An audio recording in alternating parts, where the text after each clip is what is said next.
Très bien. Merci à tous. Merci à tous les participants de la table ronde d'être là. Une mauvaise nouvelle, puisque Jeff Bezos n'est pas là. Qui parmi vous a cru que Jeff Bezos venait? Bravo, courageux. Donc non, pas de Jeff Bezos, mais je pense une belle table ronde. Donc je vais juste introduire un tout petit peu. L'idée, c'est de sortir un peu du cadre. On parle facilement de multicanal, on parle de sujets comme ça qui sont facilement tarte à la crème, alors que qui peuvent le devenir, alors que le numérique, ça induit une vraie rupture dans la relation dans l'acte de vente en fait. Et l'idée, c'est de prendre du recul par rapport à ça et de se dire comment est-ce qu'on accompagne cette transformation. Donc je ne vais pas en dire beaucoup plus, on va démarrer le tour de table. Déjà, chacun va se présenter et puis on va débattre de ce sujet de manière la plus interactive possible. Donc, je suis Jérôme Fressinet, je suis directeur technique et d'innovation de Decade. Donc Decade, on est une société de services, on travaille dans le e-commerce, on accompagne nos clients dans le développement de leurs solutions et de leur plateforme commerce. Et voilà. Bonjour à tous, je suis Hakim Demora, je suis directeur marketing chez Auchan e-commerce, donc sur les enseignes Auchan.fr, Auchan Drive, Auchan Direct et Chrome Drive. Bonjour à tous, je suis Martin Soler, je suis directeur du digital et du e-commerce pour Manutan, une entreprise de distribution B2B un peu partout en Europe. Bonjour, je suis Pinky Wang, je suis en vacances. Parce que je viens de quitter Chompré en tant que directeur général à Post IPO. Et auparavant, Pixmania dans l'équipe fondatrice, pendant 12 ans et avant 6 ans à la FNAC. Et là on se dit j'ai 50 ans, mais pas loin. Bonjour à tous, Thibaut Molla-Dujardin, je suis directeur des opérations chez Alltrix. Alors pour ceux qui ne nous connaissent pas encore, on s'adresse aux passionnés de vélo, de running et de triathlon. Donc aujourd'hui il fait beau, donc avis aux amateurs, s'il y en a qui veulent s'équiper, je suis à leur disposition. Il y a du monde commande. Bonjour à tous, je suis le CEO de Lengo. Lengo est une société qui aide les marchands à faire de la croissance avec leur catalogue de produits. L'idée c'est qu'on aide n'importe quel marchand à structurer son catalogue sur tous les canaux d'acquisition possibles en e-commerce. Rebonjour à tous, François Zimmermann, je suis l'un des deux fondateurs de Target to Sell et le CEO. Et Target to Sell, c'est une solution qui aide les marchands à vendre plus en proposant une expérience personnalisée, en proposant les bons produits à chaque visiteur, à chaque client. Bonjour, Thomas Léguyader, je suis fondateur et CEO d'Ivoc. On a une suite de solutions omnicanal qui permettent aux enseignes et aux marques de déployer un module omnicanal facilement, comme le click and collect, store locator, prise de rendez-vous, etc. Bonjour, Alison Mugard, je suis directrice cross-canal chez Camaïs, donc un retailer prêt-à-porter français. Et je termine. Bonjour à tous, je suis Bertrand Pinault, je travaille à la FEVA, la Fédération e-commerce vente à distance. Pour ceux qui ne connaissent pas, c'est à peu près 600 membres d'entreprises de e-commerce et de solutions pour le e-commerce. Et on a une activité de représentativité, de représentation du secteur, de lobby, de décryptage juridique et réglementaire, et puis d'animation autour des technologies, de la livraison, du paiement, du juridique, tout un tas de choses. Voilà. Peut-être on peut démarrer par toi, Bertrand. C'est les tendances. Ça continue à croître le e-commerce ou maintenant il va falloir se oui, non. Non, j'ai pris quelques anti-sèches là qui sont issus de la dernière communication qu'on a faite au mois de janvier. Non, le e-commerce se porte plutôt toujours bien, avec une croissance en 2015 de 14%. Donc pour atteindre un marché autour de 65 milliards d'euros. Donc on est plutôt satisfait. Alors évidemment, ça c'est une vision un peu déformée des choses avec le marché global. Après, quand on regarde dans le détail et quand on rentre notamment avec un indice qu'on a à périmètre constant d'une quarantaine de sites, on s'aperçoit qu'il y a des croissances, évidemment, les acteurs installés ont des croissances moins fortes. L'ICE 40, c'est ce fameux indice d'une quarantaine de sociétés, il est en croissance de 10%. Voilà, et puis je pourrais donner évidemment quelques autres tendances, mais peut-être un peu plus tard. Voilà, donc le marché continue à se développer. Voilà. Et va continuer. Et il va continuer, on attend plus de 70 milliards en 2016. Donc voilà, aujourd'hui, ça fait longtemps qu'on le dit, mais e-commerce et commerce, c'est la même chose. Tous les retailers, on le voit un petit peu autour de la table. Non, enfin, tout ça, c'est du commerce, hein, je veux dire, c'est pas forcément la même chose, c'est pas les mêmes techniques, c'est pas les mêmes approches. Mais de plus en plus de grands acteurs, évidemment, du retail traditionnel se sont enfin très largement développés sur ce canal. Et voilà, donc ça ne peut faire que croître et continuer de croître avec évidemment un environnement de plus en plus concurrentiel également. De plus en plus concurrentiel, c'est clair. Alors ce que je vous propose, c'est qu'on démarre avec des retours d'expérience, des retours d'expérience terrain. On a la chance d'avoir autour de cette table ronde, d'ailleurs il n'y a pas de table, plusieurs acteurs qui ont une expérience à vécu par rapport à cette transformation numérique. Donc qui veut commencer? Hakim, Martin, comment vous avez vécu de l'intérieur cette transformation numérique? Comment vos entreprises le vivent de l'intérieur et comment elles s'adaptent? Passe la question. Nous, pour ceux qui connaissent pas mal du temps, on a un gros ADN catalogue papier. Catalogue papier de 2600 pages qui pèse plus de 3 kg. Donc, on a toujours fait de la vente à distance. Donc c'est une discussion qu'on a avec François. C'est l'extension faire du e-commerce finalement était assez naturelle. Donc on a commencé assez tôt en 2001. Par contre, vu que c'est naturel, ça ne pousse pas à la réflexion globale du modèle. Et du coup, on a vite atteint un palier. On est vite monté à 10-20% du chiffre d'affaires. Mais on a vite atteint un palier parce que globalement, on n'avait pas changé la boîte. La boîte restait très orientée sur le catalogue papier. Et du coup, l'expérience client digitale, elle n'était pas au niveau. Et donc, ça a freiné la mécanique. Et en plus de ça, des gros chantiers plutôt de back-end, changement de RP, harmonisation de l'offre produit, etc., qui n'aident pas les projets plutôt front. Maintenant, on a tout ça derrière nous. Et donc là, on s'attaque réellement à changer la boîte. Et le cœur, c'est-à-dire que moi, ma volonté, mon job, c'est qu'ils disparaissent, que chacun, l'ensemble de la boîte, fasse du e-commerce et du digital. L'essentiel de mon job, c'est s'assurer que dans toutes les équipes toutes les équipes opérationnelles fassent du e-commerce au quotidien, c'est-à-dire pas en mode projet, mais vraiment dans leurs enjeux au quotidien, autour de l'offre produit beaucoup, mais aussi beaucoup autour de la relation client.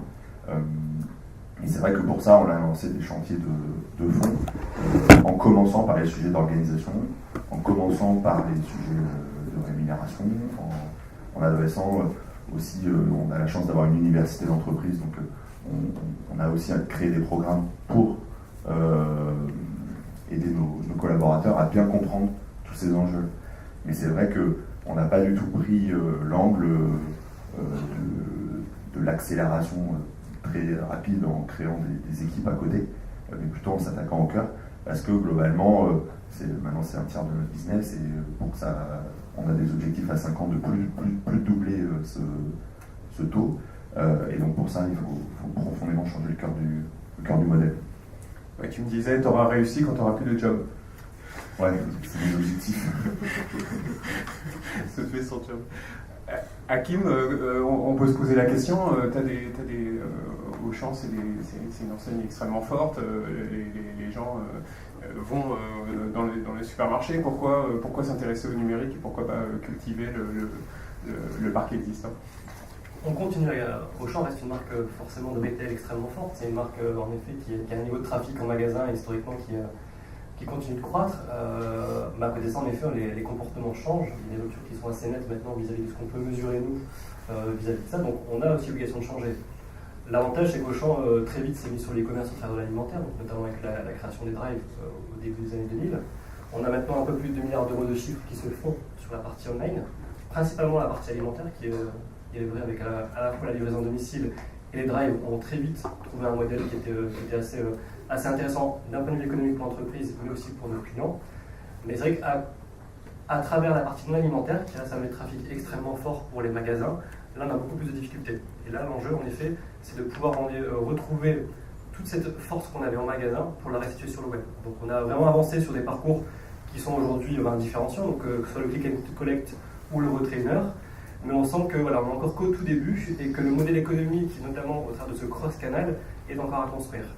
Et le challenge qu'on a commencé vraiment à toucher du doigt, c'est au-delà d'un challenge qu'on avait en termes d'organisation et de technologie, aussi humain, puisqu'on a quand même en France plus de 70 000 collaborateurs, et la plupart en effet sont des gens qui sont historiquement sur des métiers des retail, qui sont extrêmement bons et dont la force a prouvé et a fait la croissance de la marque Auchan, mais c'est comment aujourd'hui la transformation par le digital va s'accompagner au travers de chaque collaborateur. Et ça c'est vraiment aujourd'hui le plus important pour la marque Auchan, puisqu'on sait qu'à très court terme, on n'aura plus forcément des évolutions sur la dimension vraiment physique, mais ce sera vraiment un parcours omnicanal, avec notamment toute la partie qui va se démarrer sur le digital et qui va se traduire en magasin. En termes de chiffres, juste pour que vous ayez une idée de ce que ça peut représenter, sur certaines gammes, notamment en alimentaire, vraiment en high-tech, on peut avoir des parcours qui commencent sur le web, et sur du retrait 1 heure, on arrive à générer plus de 80% du chiffre sur certaines gammes de produits. Donc typiquement des télévisions, aujourd'hui on a un modèle qui fait que la télévision, historiquement, en livraison à domicile, ça marchait bien. Le retrait 1 heure aujourd'hui, c'est ce qui est uniquement sollicité par nos clients. Donc cette volonté d'aller chercher le produit, de comparer sur Google, ensuite de le découvrir sur le site web, d'avoir les avis clients, etc., de l'acheter et de le retirer sous 1 heure, ça devient vraiment un des vecteurs de trafic extrêmement important pour la marque Auchan. Donc ce qui est vraiment intéressant, c'est qu'au travers de ça, on recrée tout un modèle, notamment marketing centré client, qui nous permet de définir la valeur de cet achat-là en remontant entre notamment ce qui s'est passé sur un site web, de l'acquisition de trafic, et recréer notamment une allocation budgétaire et un mix média qui est complètement différent de ce qu'on pouvait faire auparavant. Super, merci. Alison?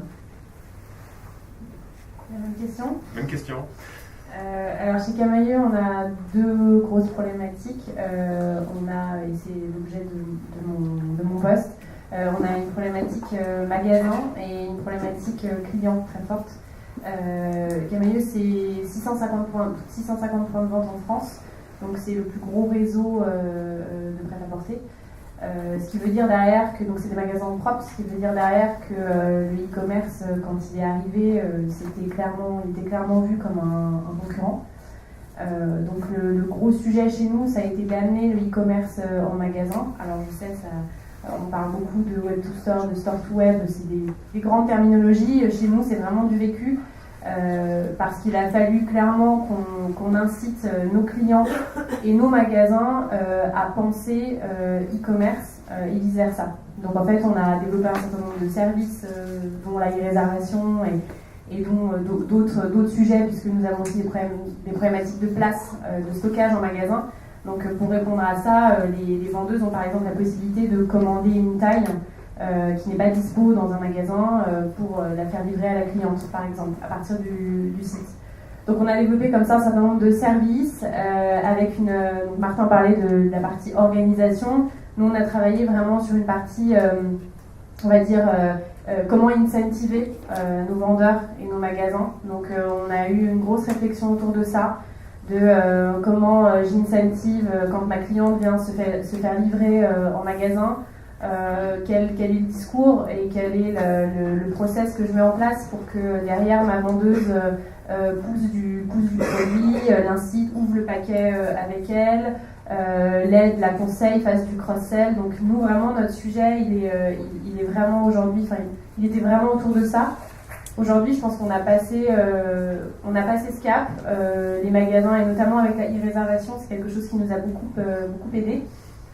Puisque c'est donc une cliente fait une réservation sur le site et le chiffre d'affaires va clairement directement au magasin, puisque c'est un chiffre d'affaires purement mag. Donc clairement, on est vu comme un driver de trafic.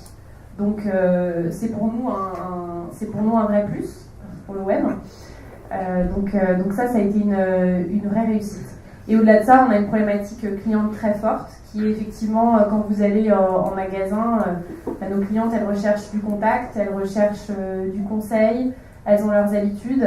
Quand vous arrivez sur un site aujourd'hui, c'est cette expérience humaine, vous ne la trouvez pas. Et donc notre enjeu derrière, c'est d'arriver à amener du conseil, de la reco, et des choses qui vont nous permettre en fait de rassurer notre cliente et l'aider à trouver le bon produit dans un catalogue qui est assez large chez nous. Donc aujourd'hui, le e-commerce est bien perçu par les magasins ou il reste encore des tensions à traiter?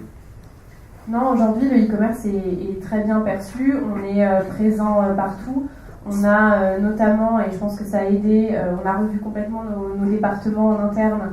Avant, on avait un marketing séparé, une image séparée du e-commerce, donc on était tous un peu cloisonnés. Aujourd'hui, en fait, on a tout fusionné, ce qui fait que clairement, en fait, le e-commerce est présent tout le temps, à chaque étape, et du coup, c'est vrai que je pense que ça aide beaucoup.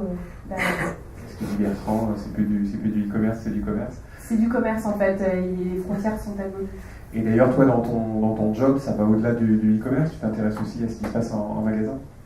Moi, je m'intéresse beaucoup à ce qui se passe en magasin, autant que ce qui se passe en fait sur le site.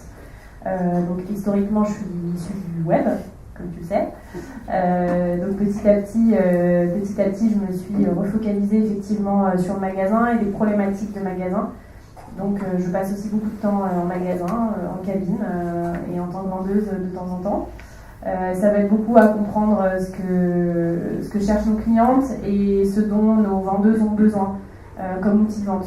Donc on parle beaucoup de digitalisation. Chez nous, la digitalisation, elle se traduit c'est assez pragmatique, c'est-à-dire qu'elle est vraiment au service de nos vendeuses. Nos clients ne viendront pas en magasin pour se mettre sur une borne, clairement ça jamais. Par contre, une vendeuse qui a les moyens derrière d'aider sa cliente de manière très efficace avec une tablette pour trouver le bon produit, le stock dans le magasin le plus proche ou sur le site, ça c'est clairement des choses qui sont utiles pour nous dans le travail de notre vendeuse qui est, il ne faut pas l'oublier, vendre. Très bien.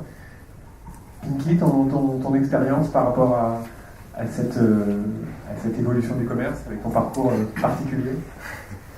Oui, parce que je suis en vacances, donc c'est particulier, mais mon point de vue, c'est que si on fait un petit retour en arrière, si on prend sur la carte, la France est toujours un petit peu entre deux mondes, c'est-à-dire un petit peu en retard par rapport au nordique, en avance par rapport au sud, et lorsque je côtoie beaucoup de patrons de marque, la réalité, c'est qu'il y a encore 5 ans, lorsqu'on parlait avec des patrons de marque, l'e-commerce était évidemment bien séparé et on avait deux choses. Les patrons qui pensaient que c'était encore l'Eldorado, c'est-à-dire qu'on pouvait faire de l'e-commerce et que ça générait, c'était un magasin ou le premier magasin. Et ils n'étaient pas capables à ce stade d'investir autant que dans un magasin. Donc lorsque j'allais voir ces patrons, je dis bon, e-commerce, ils disaient non, moi je ne suis pas capable, autant j'investis sur un point de vente avec un pas de porte sur l'échange, je suis capable de mettre 10-15 millions d'euros pour ouvrir et prendre le fonds de commerce. Autant ils n'étaient pas capables d'investir 15 millions sur un site e-commerce. Ensuite, ils se sont retrouvés globalement, et c'est un petit peu dommage dans l'ensemble, c'est plutôt acculé par la baisse généralisée de trafic. Et là, il y a eu une petite alerte et ils se sont dit, bon tiens, il faut qu'on s'y mette. Et là, on a vu l'arrivée de beaucoup de CDO, donc les Chief Digital Officers qui sont arrivés, et la transformation a démarré. Et d'ailleurs, à la FEVAD, lorsqu'on regarde, évidemment, l'e-commerce, c'est principalement maintenant, il n'y a plus de pure player, c'est principalement des marques qui se sont digitalisées et qui commencent à prendre du poids. Donc le train est en marche. Je pense qu'il y a encore une vraie révolution à faire. Alors il y a des marques qui vont, ça y est, bien changer tout ça. Ce n'est qu'une question de temps. Après, si on regarde les chiffres d'e-commerce pur en France ou en Europe, enfin si on reste sur la France, il y a encore beaucoup de chemin parce que le chemin d'omnicanalité ou ce genre de choses, il y a encore facilement plus de la moitié de ces marques où lorsqu'on achète sur le web, on ne peut même pas retourner ses produits en magasin. Donc on est encore dans les trucs un peu mystiques, quoi. Mais ça vient. Ouais, c'est compliqué de changer les organisations, de changer les processus. Oui, mais c'est une question de volonté, parce que tous les CDO qui sont intégrés, alors on a tout connu, hein, enfin là ces derniers temps, durant ces 2 dernières années, les patrons se sont dit on doit recruter des CDO pour faire la transformation, mais sans réelle volonté, sans bonne compréhension. Et c'est normal parce que ces grands patrons qui sont très bons dans le retail, connaissent le schéma de financement. Donc lorsqu'on paye 15 millions d'euros sur un pas de porte, c'est entièrement financé, donc ils connaissent leurs métriques. Et là, si on leur dit 15 millions d'euros, qu'est-ce que c'est? Les métriques qu'ils ne connaissent pas, levier d'acquisition, qu'est-ce que c'est, la rétention, bon, c'est très complexe. Donc aujourd'hui, on est encore un petit peu, il y a beaucoup de boîtes où c'est vraiment pas fait, et je pense que là on a discuté hier, je suis plutôt d'accord pour la révolution. Alors il y a deux chemins, sauf qu'il faut bien le mesurer, parce que la révolution, si on compare main du temps aux 3 Suisses, il s'avère que la révolution ou l'abandon du catalogue papier des 3 Suisses, pour Otto, ça n'a pas été une grande réussite. Donc il faut faire un ramp-up, et puis en tout cas la volonté elle doit forcément venir de la présidence ou de la direction générale. Ça c'est clair. Thibaut, tu as aussi une expérience intéressante avec ton passage chez Amazon, où tu as vu les choses de l'intérieur de la pieuvre. Oui, je vais pas me substituer à Jeff Bezos, hein. Mais non, Alteryx, on est un pure player. Ça a démarré dans le garage familial, en mode PrestaShop. Donc on a vraiment cette culture du pure player. Néanmoins, on a quand même si on a cette culture-là et on vient de là, il y a deux choses qui sont absolument fondamentales aujourd'hui. C'est la data, et c'est ça qui fait la différence. C'est pouvoir traiter, analyser très rapidement, à haute fréquence, l'information. Et c'est ça qui fait la différence avec la concurrence. Ça, c'est le premier point. Et on a beau être digital native, c'est pas inné de passer beaucoup de temps sur la data. Donc il faut, je pense, implémenter une vraie culture de la data au sein de l'entreprise.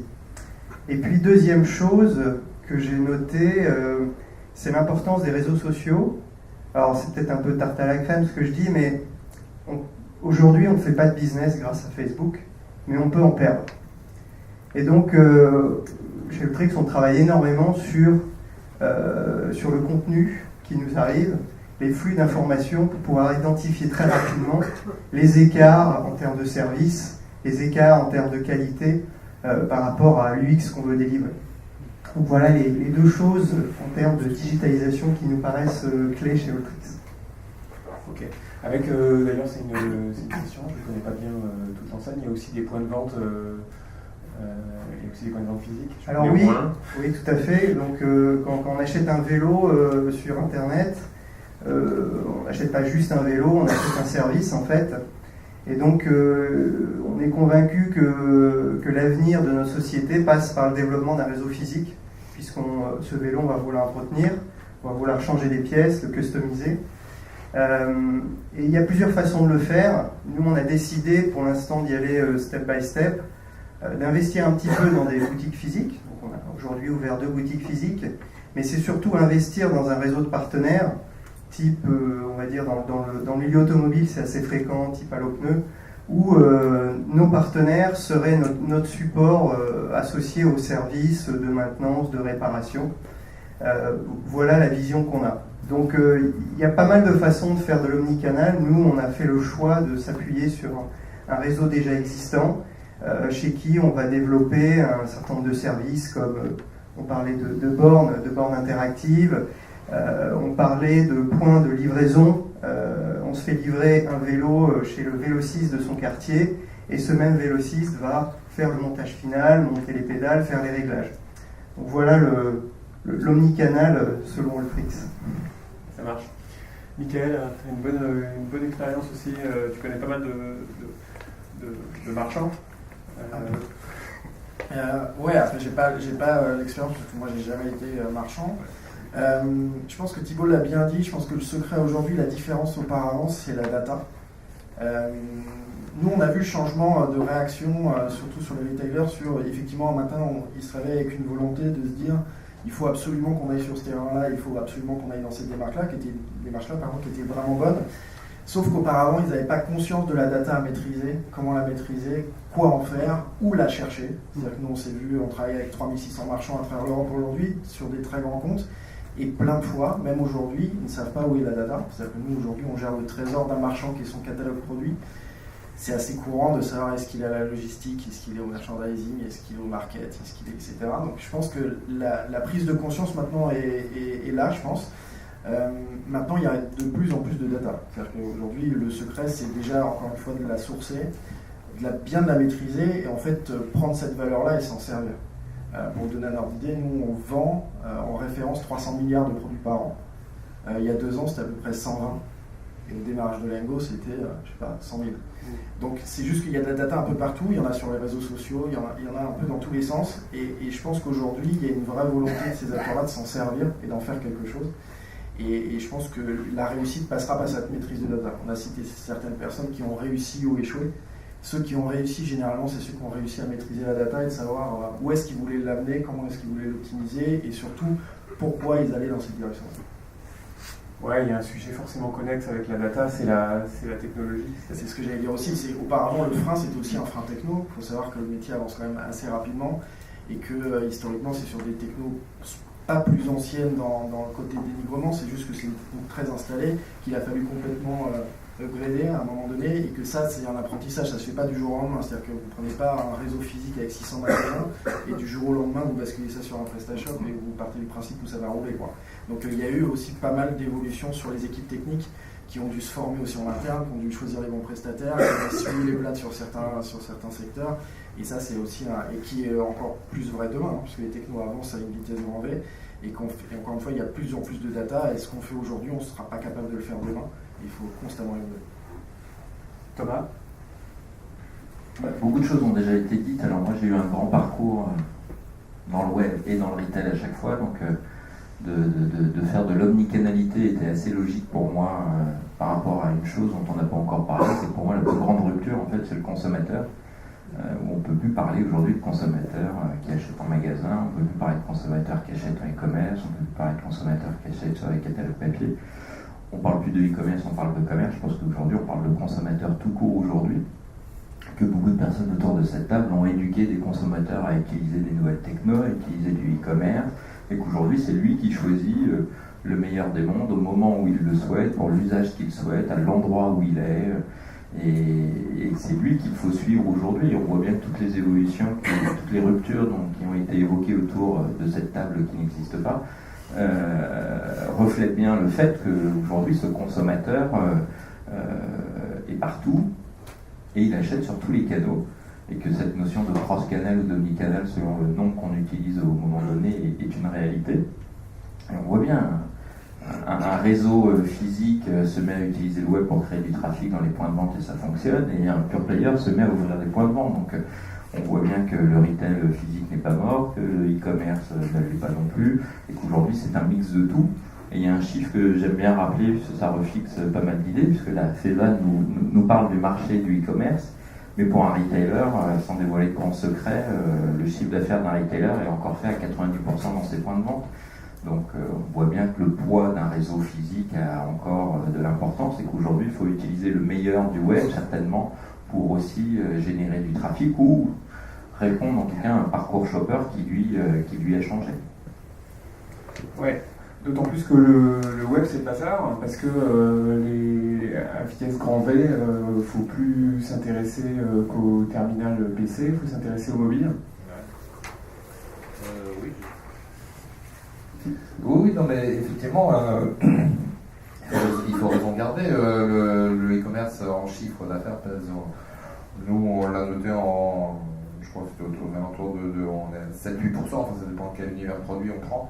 On approche des 10 tranquillement, mais quand on regarde, quand on analyse les parcours des consommateurs, c'est vrai qu'on voit que quasi tous les achats sont drivés quand même par un passage sur le web. Donc voilà, même si l'achat se fait en magasin, il faut cultiver ce canal e-commerce, ou en tout cas ce canal digital. Quant au device, évidemment, je n'ai pas évoqué les grandes tendances qu'on note à chaque fois dans nos rapports.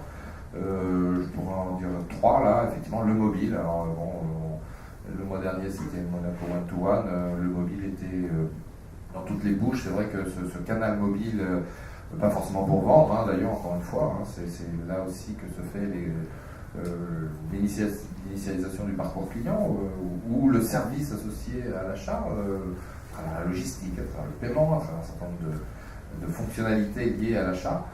Donc le mobile est une grosse tendance évidemment à cultiver dans tout un tas de secteurs, tout un tas de fonctionnalités. Les places de marché, donc évidemment 182 000 sites, la concentration du marché est quand même extrême, je crois que 5% des sites font 90% du chiffre d'affaires, donc c'est même moins que ça, je crois, moins de 5% font 90% du chiffre d'affaires, donc tous ces 182 000 sites, il faut bien qu'ils trouvent leurs clients, leur audience. Les places de marché les aident pour cela, bon, il y a juste équilibre à trouver, effectivement, parce que c'est compliqué aussi d'aller sur les places de marché. Et puis le troisième point qui rejoint les places de marché, c'est l'international. On voit aussi que beaucoup de marchands français aujourd'hui, et le web le permet bien plus facilement, permettent de toucher les consommateurs ailleurs en Europe notamment, dans les pays limitrophes, c'est assez facile. Et puis pour certains d'entre eux qui ont plus d'ambition, l'Asie est un marché où les Chinois sont de plus en plus friands des produits français. Voilà, donc il y a trois tendances, le mobile, le place de marché et l'international. Alors j'ai oublié de le dire, donc je n'ai pas assez insisté là-dessus.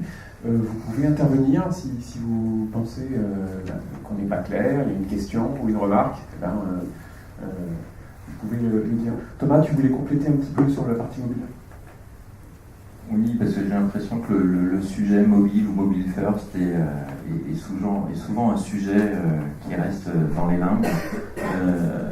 Moi, il y a un chiffre que je trouve super intéressant, c'est le nombre d'heures de consultation du web sur son ordinateur ou sur son téléphone. La bascule a eu lieu en 2013, où en 2013, un consommateur consultait autant Internet via son téléphone mobile que via un ordinateur.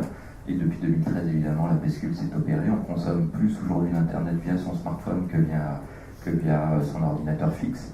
Alors, est-ce qu'on achète sur un mobile? Je ne sais pas, et c'est pas moi qui irai sur ce sujet-là. Par contre, on se renseigne sur un mobile. On regarde les coordonnées pour aller dans un point de vente. On regarde la fiche produit dans un point de vente. On fait beaucoup de choses sur son mobile et inévitablement, aujourd'hui, sur ce fameux consommateur qui est omnicanal, le mobile fait partie intégrante de sa vie, et évidemment qu'il faut être présent sur le mobile et qu'il y a encore beaucoup de marques et d'enseignes qui ne le sont pas, alors que c'est un des devices, enfin c'est le device aujourd'hui où on consomme le plus Internet. Après, il y a deux chiffres, je ne sais pas s'ils se mettent l'un à côté de l'autre, mais j'aime bien, en 2015, 58% des Français étaient équipés d'un smartphone et 55% des consommateurs sont omnicanal. Évidemment, il n'est pas à rapprocher l'un de l'autre, mais il y a quand même quelque chose qui est en train de s'opérer. Ouais, et puis un autre truc qu'il faut voir qui est super important, c'est que quand on mesure le niveau d'achat depuis le mobile, il peut être faible, mais pour que les clients achètent sur le mobile, il faudrait qu'on leur propose une expérience d'achat qui soit bien foutue. Donc il faut toujours se méfier aussi de cette mesure. On achète sur le mobile si on peut le faire, il faut pouvoir... Aujourd'hui, il y a un vrai défi qui est... Ce qu'il faut savoir aujourd'hui, c'est que demain, surtout pour des acteurs comme vous, ça va être la faculté de mesurer en fait l'acte d'achat. On parle de mobile, mais je pense qu'il faut vraiment parler de cross-device. Parce qu'il y a une autre notion aussi, c'est qu'il y avait un chiffre, je crois qu'il y a genre 5 terminaux en moyenne par famille, ce qui est colossal. Et demain, l'avenir, c'est de se dire comment est-ce que chez Camailleux, j'ai regardé le midi sur Internet, je suis allé le voir en magasin et le soir, je suis allé le racheter. Et ça, c'est des technos qui aujourd'hui ça existe. Nous, chez Lego, on y travaille. C'est pas encore hyper abouti. Mais aujourd'hui, quand on regarde le volume d'affaires qui est fait, on se dit e-commerce, retail, ce genre de choses, à mon avis, il est beaucoup plus que 8 ou 10%. Parce que même moi, personnellement, je regarde beaucoup et en fait, je vais en magasin et je prends un truc s'il n'y avait pas eu cette notion-là, peut-être que j'y serais jamais allé. Mais aujourd'hui, le vrai défi, c'est le tracking. Et encore une fois, c'est la techno et la data. Et je pense que c'est pas encore très près. Mais demain, on arrivera, je pense, aussi à beaucoup plus mesurer ça. Et il y aura plus d'impact et on sera capable de faire beaucoup plus de choses aussi. On parle de push produit, ce genre de choses, on sera capable de faire pas mal. Alors, rebondir sur ce que tu as dit, François, sur l'expérience, parce que nous, on a beaucoup vécu ça avec le sujet du catalogue papier. Ah oui, mais les clients, ils n'utilisent pas le catalogue papier, ils sont au fin fond de l'atelier, ils n'ont pas Internet, les clients limite qui circulent. Et du coup, on était voir nos clients, on leur a posé la question, mais en fait, ils répondaient, bah oui, on utilise le catalogue papier parce que c'est beaucoup plus facile de trouver le produit qu'on cherche sur le papier que sur le web. Je pense que le mobile, c'est exactement le même sujet. Je pense qu'on aurait beaucoup plus de conversions mobiles aujourd'hui si les expériences étaient optimisées. Et le fameux seamless, c'est-à-dire le sans couture. Je pense que c'est aussi, si c'est personnalisé en fonction de ce que j'ai déjà vu avant, si j'ai bien toutes mes adresses qui sont bien stockées, si mon mode de paiement il est intégré, etc.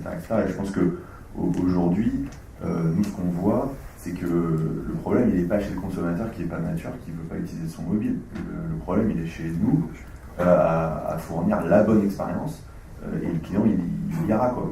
Nous on est dans le B2B, le client il cherche l'efficacité à tout prix parce qu'il n'a pas le temps. On est tous des professionnels et on n'a jamais le temps, donc encore moins pour acheter une chaise de bureau. Et du coup, ils vont au truc le plus rapide. Et aujourd'hui, c'est vrai qu'on a passé 50 ans à optimiser notre catalogue papier, donc le merchandising papier il est super. Et quand on regarde objectivement, on n'en est pas à ces niveaux-là en e-commerce desktop et encore moins en mobile. Hakim, tu veux compléter? Oui, surtout sur la partie data, parce qu'en fait aujourd'hui, historiquement, forcément, Auchan, avec un programme de fidélité qui est quand même extrêmement puissant, avec quasiment 80% des passages caisse qui se font avec ce qu'on appelle une carte par ouf, on avait un volume de data qui était assez important, qui était très qualifié, qui était remonté à l'individu. Mais ce qui était très particulier, c'est que cette data n'était pas activable. C'est-à-dire qu'en fait, historiquement, sans le digital, on pouvait tout savoir du client, mais derrière, en fait, transformer son expérience en magasin, on n'avait pas créé une tête de gondole à chaque client qui passait. En fait, la particularité qu'on a maintenant avec le digital, c'est qu'on rend cette donnée activable. Et le plus intéressant, notamment les modèles d'organisation, c'est qu'on passe en fait d'un marketing de l'offre à un marketing client. Et ce qui est important, c'est que historiquement, ce marketing client n'existait qu'au travers en fait, de ce qu'on appelait nous, la communication. Et globalement, on était presque pris pour ceux qui faisaient du coloriage. Et le marketing de l'offre, en fait, avait l'ensemble des leviers de l'entreprise. Donc, toute la dimension stratégique passait par le marketing de l'offre. Donc, ce qui est très nouveau aujourd'hui, au-delà de la technologie et de la data, c'est comment, au sein des organisations, on reconstruit ou on crée des marketing clients qui sont suffisamment puissants pour pouvoir opérer l'activation de cette data-là et faire en sorte qu'on puisse être centré consommateur.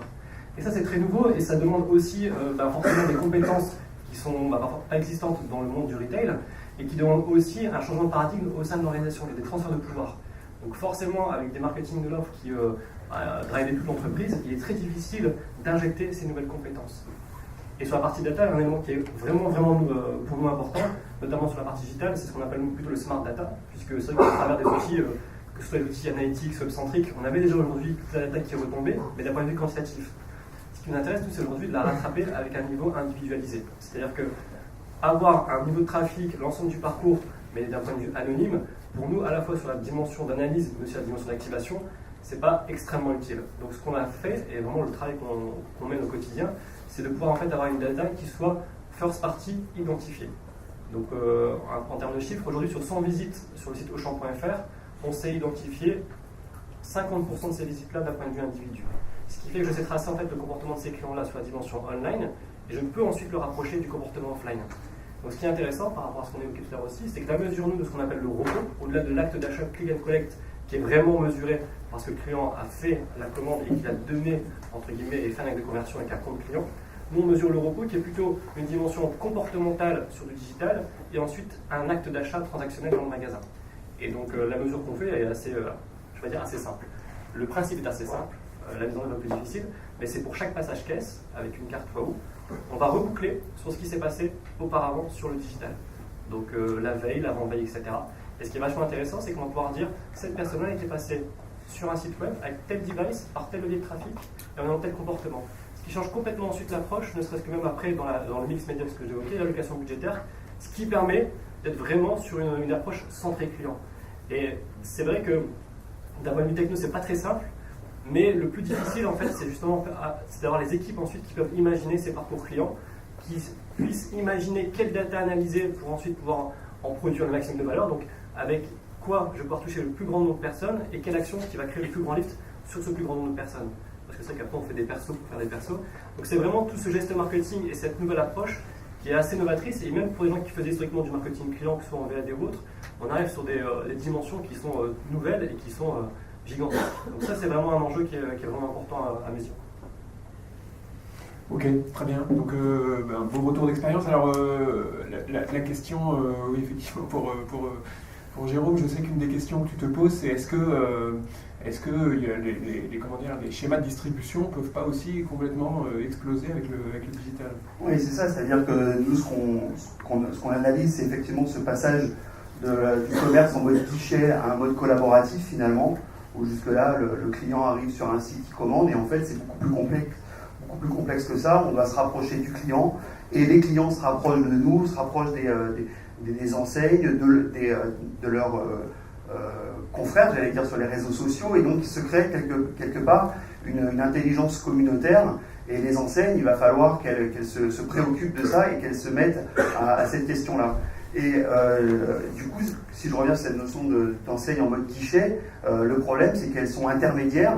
Et la question que je me pose, moi, c'est finalement le retailer, quand il est intermédiaire, est-ce qu'il ne peut pas, comme Uber, finalement, se faire ubériser et dire, ben voilà, moi finalement, je vais trouver, il va se passer quelque chose qui va faire qu'une technologie, un concept, il va faire que finalement, les retailers vont se retrouver en difficulté.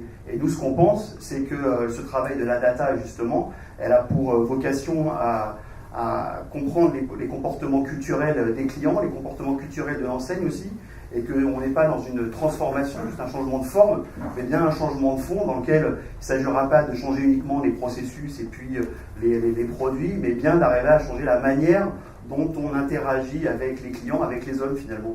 Et c'est les questions que moi je pose aux retailers.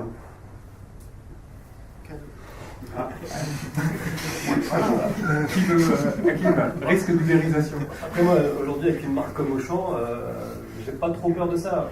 On l'évoquait aussi aujourd'hui, 90% des ventes se font en point de vente. On a aujourd'hui quand même cet asset-là qui est extrêmement puissant. Donc en effet, il faut être vigilant, et je pense que pour avoir connu aussi la VAT, il ne faut pas non plus se reposer sur les lauriers, donc il faut anticiper, etc. Mais voilà, je pense qu'on a pris conscience de cet enjeu-là. On a l'avantage forcément d'avoir vu passer ce qui s'est passé en VAD, ce qui se passe au niveau de certaines secteurs d'activité.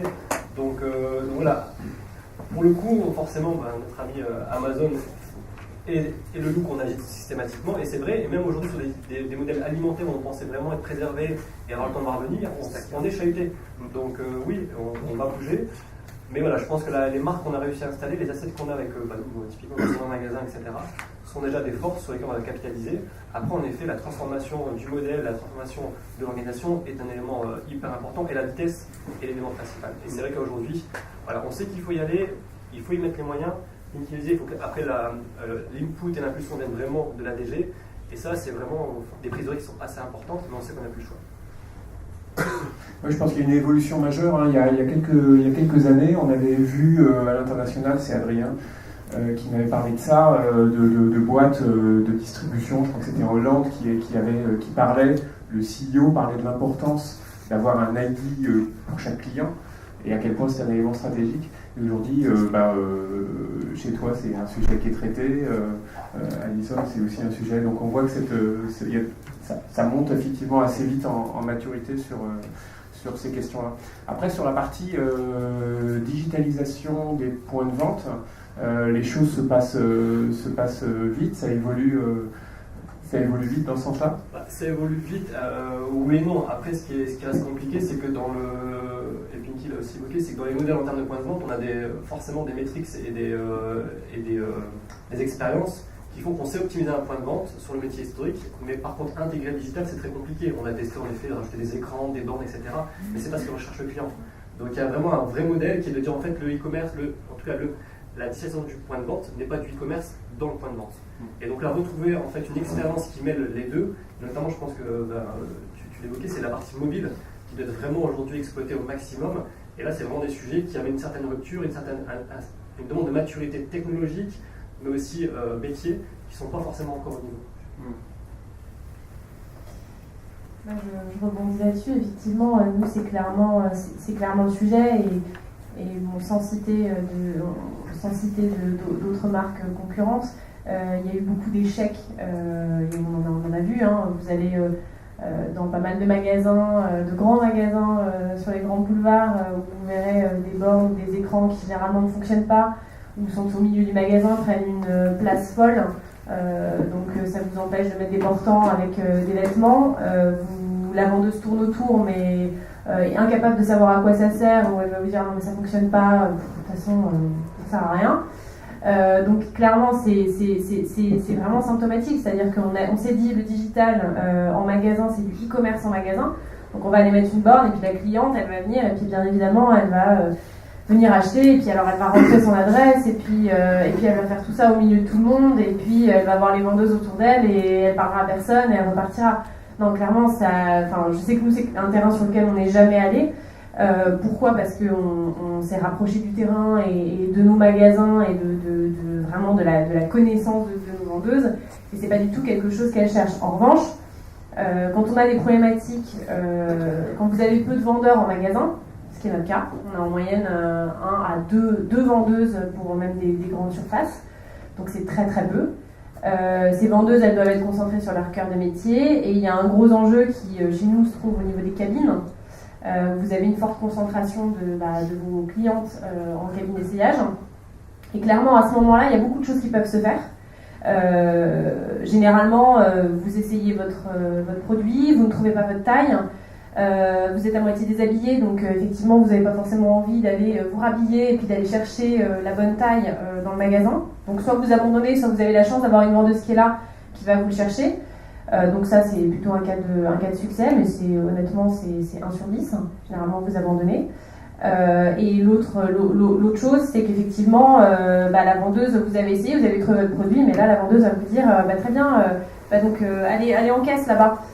Et puis vous allez en caisse, et puis il y a déjà une queue de 25 personnes, parce que c'est l'heure du déjeuner, et que vous êtes à Saint-Lazare, et voilà, et donc vous abandonnez, parce que vous vous dites, non, j'ai pas le temps, quoi. Donc nous, clairement, on a travaillé sur des cas clients. En fait, on a pris un peu la même analyse qu'on a l'habitude. Enfin, on a fonctionné un peu de la même manière que sur le web, c'est-à-dire qu'on s'est dit, ok, quels sont nos parcours clients types. Donc on a pris les mêmes, le même fonctionnement qu'habituellement, et on a regardé quels étaient nos parcours clients types en magasin. Et on en a sélectionné quelques-uns, et on s'est dit, ok, voilà, quels sont ceux sur lesquels on va travailler. Et clairement, l'enjeu du paiement, l'enjeu du mobile, le mobile effectivement pour payer, le mobile pour repérer quelque chose qui est en magasin, qui vous plaît et que vous voudriez commander chez vous plus tard ou vous faire livrer. C'est vraiment pour nous de vrais sujets. Après, la cliente, clairement, alors je pense à des marques comme Etam et autres qui ont fait un énorme travail en magasin de scénarisation de leurs produits. Qui mettent du conseil, qui parlent de tendance, donc c'est tout nouveau. C'est super. Aujourd'hui, il y a quelques années, on mettait un QR code et puis on disait à la cliente, flash le QR code et puis va lire sur ton smartphone la tendance. Non, clairement, vous êtes en magasin, vous êtes là pour de l'expérience. Moi, je trouve ça vraiment top d'avoir remis du texte, de remettre du contexte. Et finalement de revenir à des pratiques qui sont des bases du retail. On a eu tendance un peu à les oublier et à se dire digitalisation à fond, le web ça marche, donc on va en mettre partout. Et finalement on a parfois, je pense, oublié certaines choses de base en termes d'expérience client. Et donc back to the client. Back to the client. Et sur la partie, j'en parlais tout à l'heure, sur la partie ID client, c'est un sujet qui est central chez vous ? Oui, clairement. Nous, tout est centré sur le client. Le programme CRM, c'est un programme très très fort chez nous. La plupart de nos clientes sont feed. Donc clairement, ça nous donne une force en termes d'analyse et de rapprochement de nos parcours clients entre le magasin et le web. Donc on utilise la solution Target et clairement on croise des données qui sont des données web et magasin. Pour ne rien révéler de très secret, quand vous venez d'acheter une robe noire en magasin et que vous allez sur le web 2 secondes après et qu'on vous pousse exactement la même robe que vous venez d'acheter, là c'est toute la limite du produit. Donc si vous êtes un peu intelligent, vous allez retirer les achats que la cliente vient de faire et sur le web et sur le magasin. Vous allez aussi essayer éviter de la catégoriser dans certaines choses. C'est pas parce qu'elle a vu une robe rouge ou qu'elle a aimé une robe rouge qu'elle va s'habiller en rouge tous les jours de la semaine. Donc il y a des choses qui peuvent sembler évidentes, mais quand on les met en pratique, c'est pas toujours simple. Et donc la question de l'ID est clairement centrale. Il faut rapprocher les parcours entre un desktop, un mobile, une tablette. L'appli, puisque donc il y a pas mal de retailers qui ont une appli mobile, et il y a aussi le sujet de je passe de mon appli à mon site, à mon magasin. Donc comment est-ce que je fais le lien entre tout ça pour garantir une expérience cohérente en fait. Très bien. Alors, tu l'as introduit, donc je vais continuer dessus. Le sujet de la personnalisation, un des enjeux de cette relation digitale avec le client, c'est la possibilité de personnaliser au maximum la relation avec le client. Qui veut en dire quelques mots? T'as le micro. Ouais, alors là je vais peut-être plus parler de mon expérience chez Amazon que chez Alteryx. Alteryx, on a encore un petit chemin à parcourir sur ce sujet-là. Bon, quand on parle de personnalisation, il y a plusieurs choses. Il y a déjà la partie merchandising basique, quelle logique on va prendre pour afficher les produits. Bon, premier step. Deuxième step, on va commencer à séparer les canaux. On va dire, on va, pour tous les gens qui viennent du mobile, on va leur afficher telle ou telle bannière. Et puis le troisième step, c'est faire un magasin personnalisé. C'est-à-dire que vous êtes monsieur A et on va vous afficher des produits qui sont en affinité avec vos comportements d'achat. Donc Amazon est très avancé sur ce sujet-là. Pour vous donner quelques chiffres, Amazon fait à peu près 150 milliards de dollars de chiffre d'affaires et 36% de ce chiffre d'affaires est fait par des produits recommandés. C'est assez vertigineux comme chiffre, mais ça signifie une chose, c'est qu'il faut passer pas mal de temps sur l'analyse des parcours, et surtout des parcours, et un peu moins des données géomarketing, mais surtout des comportements. Parce que les comportements sont instantanés et sont un révélateur des goûts, des choix du moment. Et c'est dynamique et c'est pas statique. Donc, chez Alteryx, on n'est pas encore là-dedans et ça fait déjà plusieurs mois qu'on parle de ce sujet-là, mais je pense que déjà, avant d'arriver à des algorithmes prédictifs, je parle trop fort. Avant d'arriver à des algorithmes prédictifs, je pense que déjà les basiques, c'est avoir un bon merch. Et deuxième chose, pouvoir déjà personnaliser les homes, les bannières selon le type de canal. Et nous on en est à ce stade-là. Voilà, juste pour compléter ce qui a été dit sur le mobile, je fais un petit retour en arrière. On va dire l'adaptation du parcours mobile est clé aussi dans le succès et dans la conversion. Aujourd'hui, on accepte le fait que la conversion soit plus faible sur le mobile. En fait, il ne faut pas l'accepter, c'est simplement que nos parcours ne sont pas adaptés au mobile. Nous, on travaille énormément sur le search engine, c'est-à-dire la capacité de votre moteur de recherche à réagir très vite et correctement à des demandes. Parce que sur mobile, on fait du search plus qu'on navigue dans une arborescence un peu compliquée, et Dieu sait que dans des métiers un peu techniques comme le nôtre, les arborescences peuvent être assez complexes. Donc je pense que s'il y a une chose à retenir sur le mobile, c'est vraiment adapter les parcours clients, parce que sur le mobile, on se connecte à peu près 150 fois par jour avec son téléphone. Donc on parle plus de session, on est always on en fait, contrairement au desktop où on est on-off. Là on est always on. Donc c'est des instants très courts et il faut être très efficace sur ces instants où la personne est connectée à son mobile. Ce que disait aussi Thomas, c'était vraiment aussi la dimension device cross-device. Mécaniquement, nous aujourd'hui, quand on analyse la transfo, on l'a fait plus en silo, device par device, mais c'est plutôt le parcours client. Et on avait identifié qu'au moins 50% des transformations du mobile étaient en fait reprises et canalisées par le desktop. C'est-à-dire qu'en fait, quand on prenait le parcours, il était bien mobile, desktop.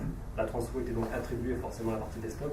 Et mobile, en fait, on n'avait pas récupéré la transfo. Donc c'est bien à chaque fois être sous l'analyse, comme on faisait aussi avec le levier de l'acquisition de trafic, attribution, contribution, pour retrouver en fait un niveau qui permet de dire en anglais, en effet, parce qu'aujourd'hui les croissances se font sur mobile en termes de trafic, et la peur qu'on peut avoir les équipes, c'est d'un point de vue mécanique, plus on a de trafic sur mobile, au plus on perd en transfo. Non, c'est un comportement qui est un tout, et il ne faut pas non plus envoyer combattre le trafic sur mobile. C'est pas on va arrêter on va couper le site mobile, surtout pas.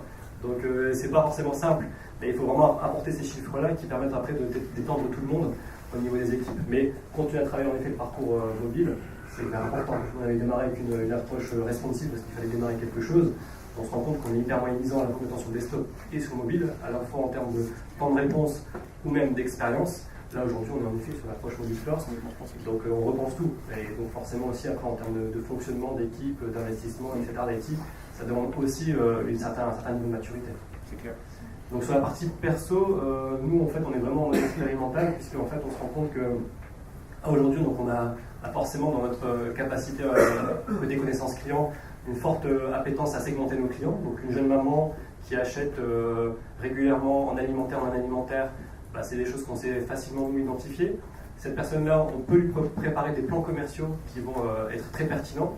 On regarde sa visite sur le site. Ce qui est par contre très différent, c'est qu'on essaie d'intégrer la dimension de temps réel et de contexte. Donc je prends toujours l'exemple qui est de dire que ma jeune maman qui arrive sur mon site, j'ai une opération commerciale qui lui plaît. Par contre, si elle est arrivée sur mon site par le moteur de recherche, en interne ou en SEO, en ayant tapé lave-linge, bah, l'opération bébé, en ce moment, c'est pas ce qui l'intéresse. Ce qui l'intéresse, c'est qu'elle a un problème de lave-linge. Si en zone de chalandise, au champ, bah, c'est peut-être qu'elle en a besoin tout de suite, donc il faudrait que je puisse proposer du retrainer. Et donc c'est comment j'arrive à intégrer une dimension CRM pour une personne qui vient flâner et à qui je peux proposer en effet des bons produits, une bonne opération commerciale, une belle thématique. Et à l'inverse, comment très rapidement je sais intégrer un contexte temps réel qui va faire que la demande à l'instant T, c'est bien en fait de dire bah, j'ai une urgence, et bah, aidez-moi à répondre à cette urgence-là. Donc en termes d'écosystème technique, c'est pas simple non plus. Donc c'est-à-dire qu'il faut se doter du bon écosystème qui va détecter, qui va permettre de segmenter à la volée ces éléments-là, de proposer et de recommander à la fois l'offre produit, éventuellement le parcours qui va bien. Et donc ça, c'est aussi des choses qui sont assez nouvelles. Et de nouveau, je retrouve que sur la dimension, bah forcément, organisation, c'est comment les équipes arrivent à travailler ensemble pour pouvoir en fait être centrées sur le client. Donc même en digital, on pouvait il y a quelques années encore travailler en silo, donc on avait les plans commerciaux qui permettaient de peupler une page, des pages produits. On avait l'acquisition de trafic. L'acquisition de trafic était uniquement levier, donc on essayait de faire de la contribution entre leviers, on n'était pas client.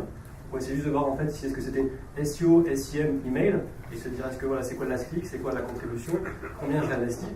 Nous aujourd'hui, la logique, c'est de dire en termes de perso, c'est aussi repasser sur du customer centric en termes de gestes marketing. C'est-à-dire, je choisis aussi les clients sur qui je fais l'acquisition de trafic. Quelque chose de très bête, c'est qu'avant, on fait de l'achat de mots-clés ou du display.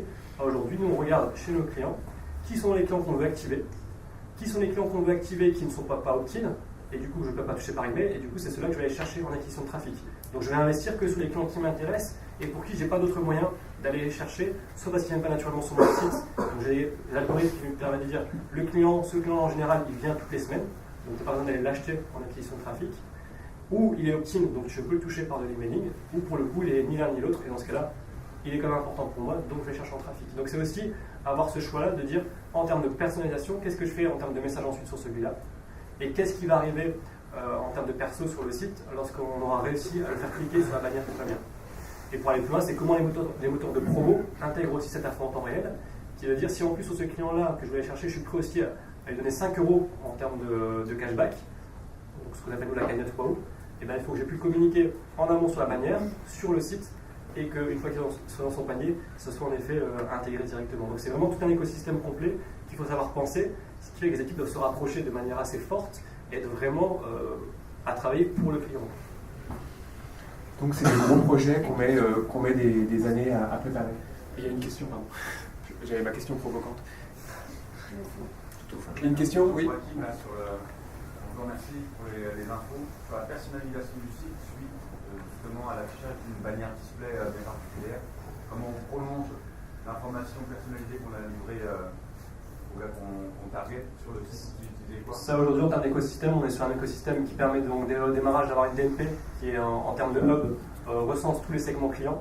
Et donc cette DMP-là, avec son rôle de hub, elle va distribuer de manière cohérente la même information à la fois sur la partie ad-serving, pour en effet générer l'acquisition de trafic, et à la fois sur l'outil de perso, l'outil Caméloon, sur le site. Donc on a le même segment qui entre guillemets a la même déclenchement d'action et qui permet en fait de suivre le comportement d'un point de vue cohérent sur l'ensemble on et off-site. Et après on a même le déclenchement email qui est aussi part de la partie DMP.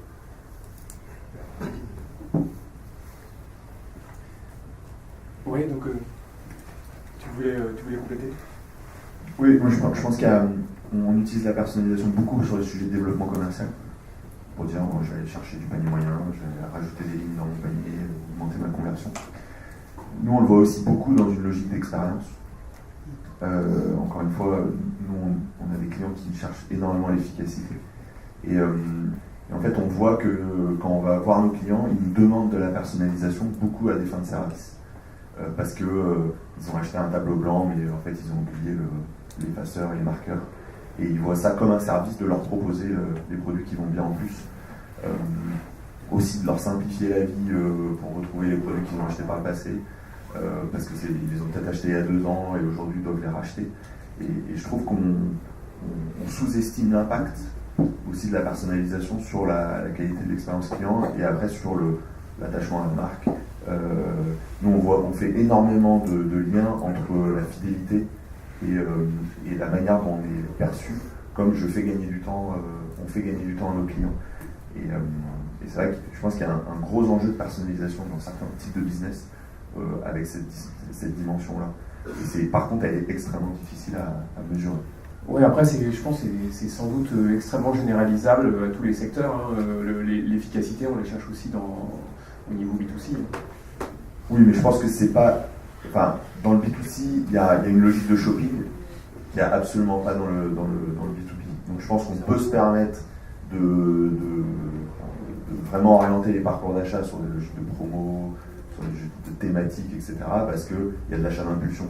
Dans notre métier, l'achat d'impulsion, il va être effectivement sur de l'accessoire, sur des petits produits à côté, ou effectivement un push qui va être très smart, mais quand même l'effet de levier est moins fort en tout cas de ce qu'on a vu. Oui, je voulais juste revenir un petit peu sur tout ça avant d'arriver sur la personnalisation. C'est que la bonne chose, c'est que depuis un certain temps, on dit que le client est roi. Mais devant un contexte économique plus difficile, ça n'a jamais été autant vrai. Aussi vrai depuis ces 2 dernières années. Ça veut dire quoi? Ça veut dire que ça, plus une offre qui est décuplée, c'est-à-dire qu'on a le choix, donc il y a une concurrence sur l'ensemble des segments de marché. Et donc aujourd'hui, c'est inévitable, il faut maîtriser la data pour mieux comprendre le consommateur, pour arriver à une personnalisation. Parce que le consommateur, il est forcément unique. Donc on revient à l'ID client qui soit online ou offline. Et donc le parcours, l'expérience doit être maximisé. J'ai été encore dans un magasin, il n'y a pas très longtemps, enfin avant-hier, un magasin que j'aime bien. Et on ne peut pas supporter d'être dans un magasin et puis finalement pas retrouver une expérience qui soit différente et qui apporte quelque chose. De rentrer dans un magasin et de voir que des gens pousser les chariots et faire du réapprovisionnement rayon, c'est juste aberrant. Donc forcément, le premier réflexe, c'est de se dire on va retourner vers Amazon parce qu'il y a l'excellence opérationnelle et puis finalement on a les infos. Donc est-ce qu'on a le temps lorsqu'on est Auchan, Carrefour, Leclerc face à Amazon? J'en suis pas si sûr. C'est-à-dire que le train, il va être très court quand même parce que Amazon, on connaît la puissance d'Amazon et tous les grands de ce monde qui sont dit on a du temps, on voit que Walmart n'a plus vraiment de temps. Et ça, c'est sur l'ensemble du marché. Donc lorsqu'on est pure player ou en tout cas distributeur, alors les marques sont protégées parce qu'il y a la marque, mais lorsqu'on est multidistributeur ou distributeur multimarque, ça devient très complexe d'être en frontal face à Amazon. On le voit d'ailleurs sur un Cdiscount et autres en France. Tout ça pour dire que lorsque le client est roi et qu'on est dans un univers très concurrentiel, il n'y a pas, et qu'on est de plus en plus mobile, pour rappel, Showroom Prix, c'était déjà 70% du trafic au travers du mobile, pour 50% du chiffre d'affaires, là en 2015. Donc c'est énorme. Ça ne veut pas dire que ça va être le cas pour tous, puisque lorsqu'on parle de personnalisation, il faut aussi rappeler qu'il faut une fréquence d'achat, parce qu'on ne va rien personnaliser si on a 2 commandes dans l'année. Donc évidemment, lorsqu'on en a beaucoup plus, là on peut commencer à réfléchir à la personnalisation. On a été assez loin dans la personnalisation et on s'est rendu compte quand même de beaucoup d'aberrations. Donc lorsqu'on ne maîtrise pas la data et lorsqu'il y a quelques années on parlait beaucoup de big data, et c'est là où je rejoins Hakim, maintenant on parle de smart data, c'est qu'est-ce que l'on en fait. La personnalisation à votre ça n'a aucun sens. On était dans les aberrations. Alors nous, on avait une complexité comme vente privée et les autres, c'est que la croissance du chiffre d'affaires était amenée par l'augmentation du nombre de ventes. À la fois là-dessus et l'augmentation du chiffre d'affaires par les ventes. La vente privée, c'est très particulier. On négocie à une marque, on n'achète finalement pas grand-chose puisqu'on passe une commande finale à notre partenaire qu'à la fin des 7 jours, et une vente dure à peu près 7 jours. Et tout ça, d'un point de vue marketing, ça veut dire qu'on va faire du shooting, ça a un coût qui est assez gigantesque et on fait l'effort de le faire parce qu'on sait que le taux de conversion va être meilleur parce qu'on va faire cet effort-là. Qu'est-ce qu'on va personnaliser? Et lorsqu'on a été allé trop loin, on tombe dans les aberrations parce que notre gars, data scientist, il va dire bon bah toi t'es une nana, donc tu vas pas aimer le vin. Tu vas pousser de l'aspirateur. C'est très caricatural, mais on était encore dans ces gros trucs un peu foireux. Ouais, ça marche aussi. Et alors quand on a passé ce cap-là, on s'est dit non, c'est n'importe quoi. La femme avec enfant, la digital mom, elle achète pour le foyer parce que faut pas oublier que la femme est 85% décisionnaire dans l'acte d'achat. Ça, c'est en France. Donc, voilà, faut rendre à César ce qui appartient à César. Et donc là, on part d'un autre principe et on se dit, ok, comment est-ce qu'on maximise? Et tout l'intérêt, tout le jeu consiste à personnaliser sans donner l'impression qu'on personnalise. Et ça, c'est assez générationnel. Si on prend les plus de 35 ans, il y a bien un endroit, par exemple, où on a fait, nous, pas mal de conneries.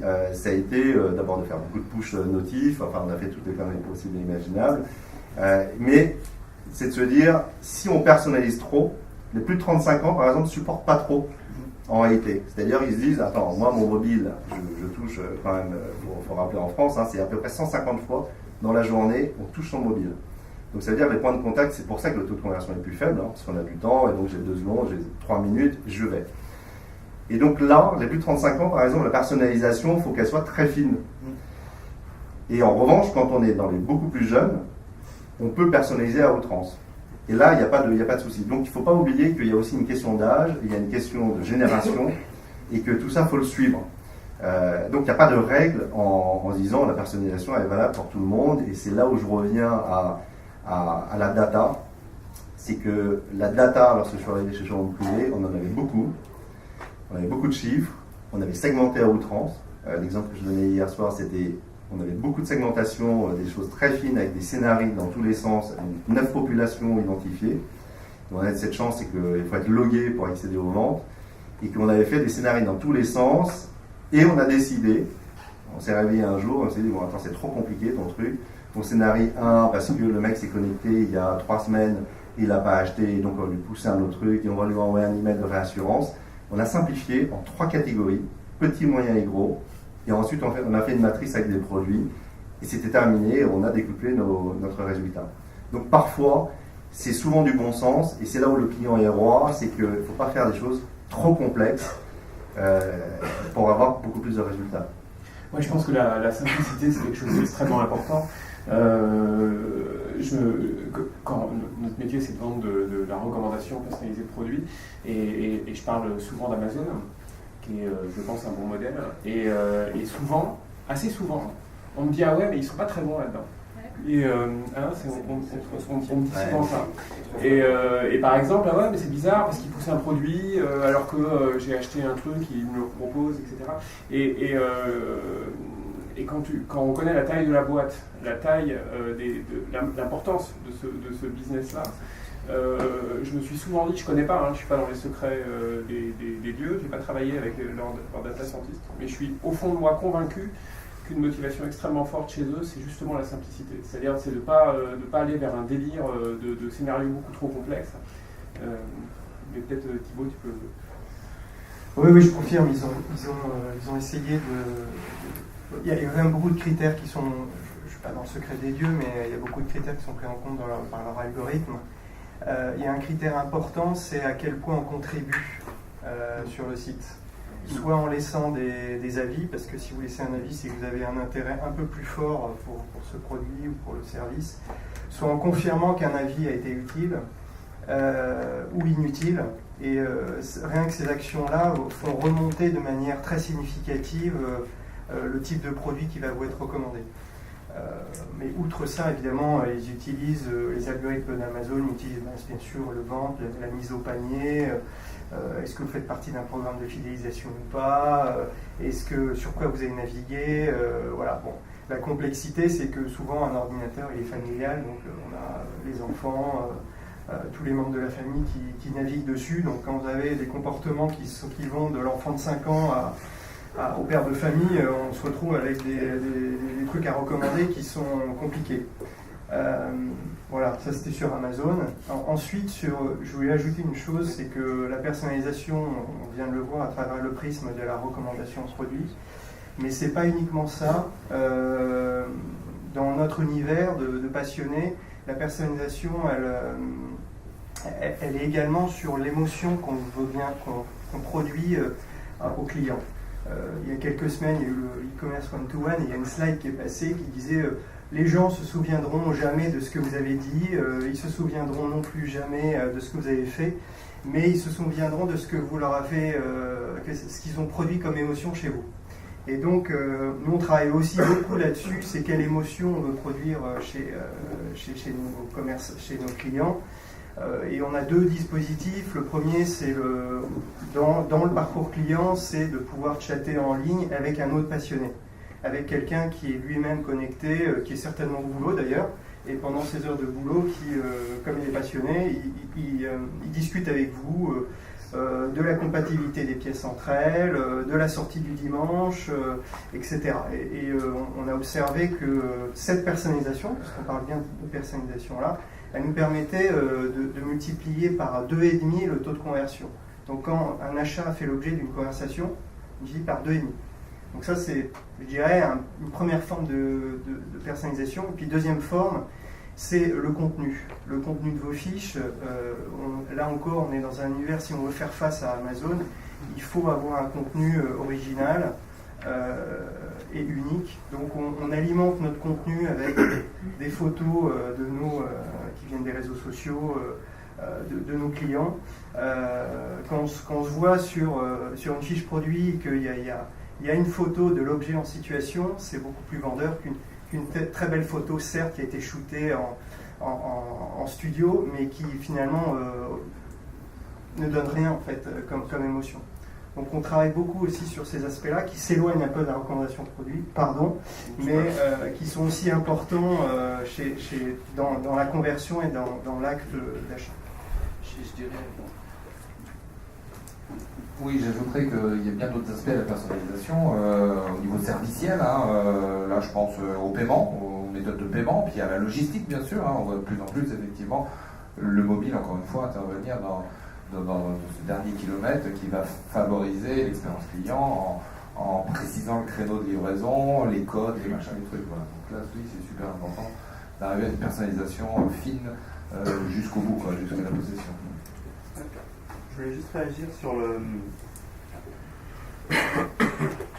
juste réagir sur ce problème justement dans le foyer de il y a l'enfant, il y a la famille, il y a ces personnes-là, et le rapprocher des problèmes du B2B dans lequel il y a une entreprise qui achète à une autre entreprise. En fait, moi, il me semble qu'il faut réfléchir à justement une approche culturelle. Quand on dit que c'est la femme qui est décisionnaire de l'achat, elle est décisionnaire pas pour elle-même, mais pour le compte de la famille. Et donc, il y a un travail à faire aussi dans la data pour arriver à comprendre quels sont les comportements familiaux, les comportements culturels, pour que l'expérience, justement, quand elle ait lieu, elle soit dans cette démarche culturelle et pas uniquement dans une logique un peu consommateur one-to-one, justement, qui ferait que on peut tomber dans le piège de la femme qui est avec la robe rouge, la robe bleue, etc. Et en fait, on va oublier que elle a acheté une robe rouge, mais que hier, son mari, sur un mobile qui est rattaché à sa famille, qui a la même carte Wahoo, lui, il a acheté du champagne. Et peut-être qu'à ce moment-là, il va se passer quelque chose d'intéressant et qu'on va proposer du service. Et il me semble qu'il y a quelque chose autour du marketing communautaire qui est à mettre en place. Et il nous semble, les enjeux en fait qui sont à venir pour sortir du marketing one-to-one, mais bien un marketing B2B, enfin communauté de communauté. Oui, je voulais rajouter quelque chose sur personnalisation à outrance et personnalisation fine. Ce qui est chouette, c'est que le retail aujourd'hui s'inspire, le retail physique s'inspire énormément des best practices du e-commerce. Et quand on écoute l'histoire d'Amazon sur la recommandation pour augmenter le panier ou pour générer des nouvelles ventes, aujourd'hui c'est des choses qui sont possibles aussi en omnicanal. Si on prend un exemple d'un retailer qui est dans le textile, alors, qui n'est pas Camailleux, je ne dévoilerai pas de secret, un retailer qui est dans le textile aujourd'hui, quand il fait de la e-réservation, donc quand le consommateur regarde un produit sur le site pour le réserver avant d'aller le chercher une heure après dans le point de vente, il y a déjà un chiffre clé qu'il faut avoir en tête, c'est qu'une e-réservation, c'est en moyenne 1,3 produits par e-réservation. On est vraiment sur, je déclenche ma venue en magasin si j'ai réservé le produit, mon produit préféré. À ce moment-là, je suis en point de vente. Je redeviens d'ailleurs un consommateur point de vente quand j'arrive dans le point de vente. Et là, la force de vente d'un magasin doit refaire son métier, parce qu'on parle d'une notion de cross-sell qui est très importante dans un parcours shopper omnicanal, puisqu'on atteint des moyennes de 40 à 44% de cross-sell une fois que le consommateur est venu en magasin. Nous, on est allé plus loin dans une enseigne où on s'est dit on a la session de navigation sur le web, donc si la personne a réservé un t-shirt rouge, on sait aussi qu'elle a regardé un pantalon noir, un t-shirt blanc et une paire de chaussettes violettes. Si elle a bon goût, on ne sait pas, mais en tout cas, c'est ce qu'elle a regardé. Et on parlait tout à l'heure de digitalisation de point de vente, c'est en effet pas mettre des bornes dans un point de vente, mais c'est digitaliser le parcours du vendeur, où quand le consommateur arrive en disant j'ai réservé mon t-shirt rouge, j'aimerais le récupérer, le vendeur peut avoir accès à tu avais regardé un pantalon noir, des chaussettes violettes et un t-shirt blanc. Si on est un peu malin, on le contre-check par la disponibilité des stocks de son point de vente pour éliminer les chaussettes parce qu'il ne les a plus, et de faire de l'aide à la vente. Et c'est là où la personnalisation fine doit être importante. C'est que le vendeur, s'il dit vous voulez voir le pantalon noir et le t-shirt blanc, là, pour le coup, le consommateur va être un petit peu, ça va l'énerver de savoir qu'on sait tout sur lui. Si le vendeur a un discours et une aide à la vente un petit peu plus subtile, évidemment qu'il va avoir un taux de cross-sell facilité puisqu'on sait déjà ce que le consommateur a regardé. Donc on en revient à la data, on en revient au parcours vendeur digitalisé, on en revient à la personnalisation. Et tout ça, je pense, fait appel à chaque fois à la finesse. Je pense que c'est le maître mot. Et effectivement, c'est à ce moment-là qu'il verra une expérience mémorable, parce qu'il se rappellera que sans l'avoir, il était venu pour un t-shirt rouge et il revient, il part avec ce qu'il faut. Les chaussettes violettes. Voilà. Pour construire là-dessus, je pense qu'il y a quelque chose qu'on s'était pas du tout rendu compte, c'est qu'on travaille beaucoup l'expérience client et on travaillait pas l'expérience du collaborateur. Et très souvent, on s'est rendu compte que pourquoi l'expérience client designée sur PowerPoint n'était pas appliquée sur le terrain. Enfin, on n'a pas de magasin, mais auprès de nos chargés clientèle, nos forces de vente terrain, c'est parce qu'ils n'avaient pas les outils pour le faire. On a des exemples où on voulait faire des choses géniales en relation client, et en fait, ils ne le faisaient pas, notamment ils ne poussaient pas les sujets sur le web, etc. Parce qu'en fait, quand on se met à leur place, on regarde leurs écrans, on regarde la manière dont ils travaillent, c'est juste pas possible. Et je pense que la question du digital, pour rebondir sur ce que disait Alison sur le parcours client, nous on regarde beaucoup les douleurs. C'est-à-dire qu'on regarde les parcours clients en disant là il y a des douleurs, que ce soit pour nos clients ou pour nos collaborateurs, et on essaye de voir si le digital peut être un outil pour répondre à ces douleurs-là de manière extrêmement précise. Et je pense que il y a quand même aujourd'hui une grande scission dans les équipes marketing ou e-commerce ou canal, etc., qui réfléchissent à des superbes expériences. Et après, la réalité du terrain en termes de est-ce que les personnes peuvent réellement le faire, soit parce qu'elles n'ont pas les outils, soit parce qu'elles n'ont pas les formations, etc. Et je pense que le jour où on réussira vraiment à rapprocher les deux, je pense qu'on pourra créer des expériences qui seront réellement différenciantes d'un Amazon ou d'un autre concurrent. Ah, il y avait une question. En fait, sur l'histoire du parcours client, on arrive bien quand on gère bien la data, on arrive bien à faire du web to store. On a entendu parler aussi de travailler le parcours client, mais dans le store, en apportant peut-être des solutions de paiement, des choses comme ça ponctuelles. Et est-ce que derrière le sujet, j'ai vu un article sur la grande consommation qui testait, de pouvoir tracer ce parcours client dans le magasin pour améliorer toute la donnée, des solutions type mobile plus Wi-Fi ou autre. Est-ce que ça aujourd'hui c'est un sujet qui est exploré? Vous pouvez répéter la question? Alors, je pense que ça va jouer entre vous deux. Peut-être répéter la question. La question, c'est effectivement, donc on parle de store to web et de web to store, et comment est-ce que au sein du magasin, et comment est-ce qu'on croise en fait ces parcours avec le parcours dans le magasin. Donc derrière, il y a la question du beacon avec Bluetooth et peut-être la question du Wi-Fi qui est derrière. Donc, je vous laisse répondre tout de suite. On parle d'Analytics in Store en fait, donc qui en effet déjà d'une part permet d'avoir une dimension analytique des parcours clients, parce que c'est qu'historiquement les parcours clients au sein du magasin ne sont pas forcément mesurables et mesurés, qui permet dans un premier temps en fait, d'avoir une optimisation du parcours à la fois sur les différents rayonnages, mais ce qui est vraiment pour nous important et ce qui commence vraiment à travailler, c'est vraiment le couple avec la dimension mobile qui permettrait en fonction du parcours dans le magasin de recommander des promotions en temps réel sur le mobile. Donc je suis allé voir en fait tel rayon, donc des fruits et des légumes. Donc là on est vraiment sur du balisage en fait très précis, donc on est inférieur au mètre.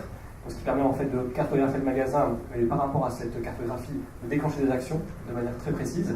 Et dire si la personne est dans fruits et légumes et que nous, en termes de pénétration, on souhaite aussi intégrer à chaque fois un autre produit frais, on peut déclencher une promotion sur le mobile. Donc ça c'est vraiment, alors pour le coup, ça c'est pas des choses qu'on fait encore, mais on veut démarrer en fait pour se dire le parcours en effet en magasin, grâce notamment à la dimension mobile, peut être un parcours qui peut commencer à être très très personnalisé et déclencher notamment de la dimension promotionnelle avec le fournisseur, donc aussi des logiques de trade marketing, ça peut être des choses extrêmement intéressantes. Vous devez déjà avoir la question. Vous devez déjà avoir des beaux retours d'expérience ou avec les clients Scanet? Les clients Scanet, c'est un.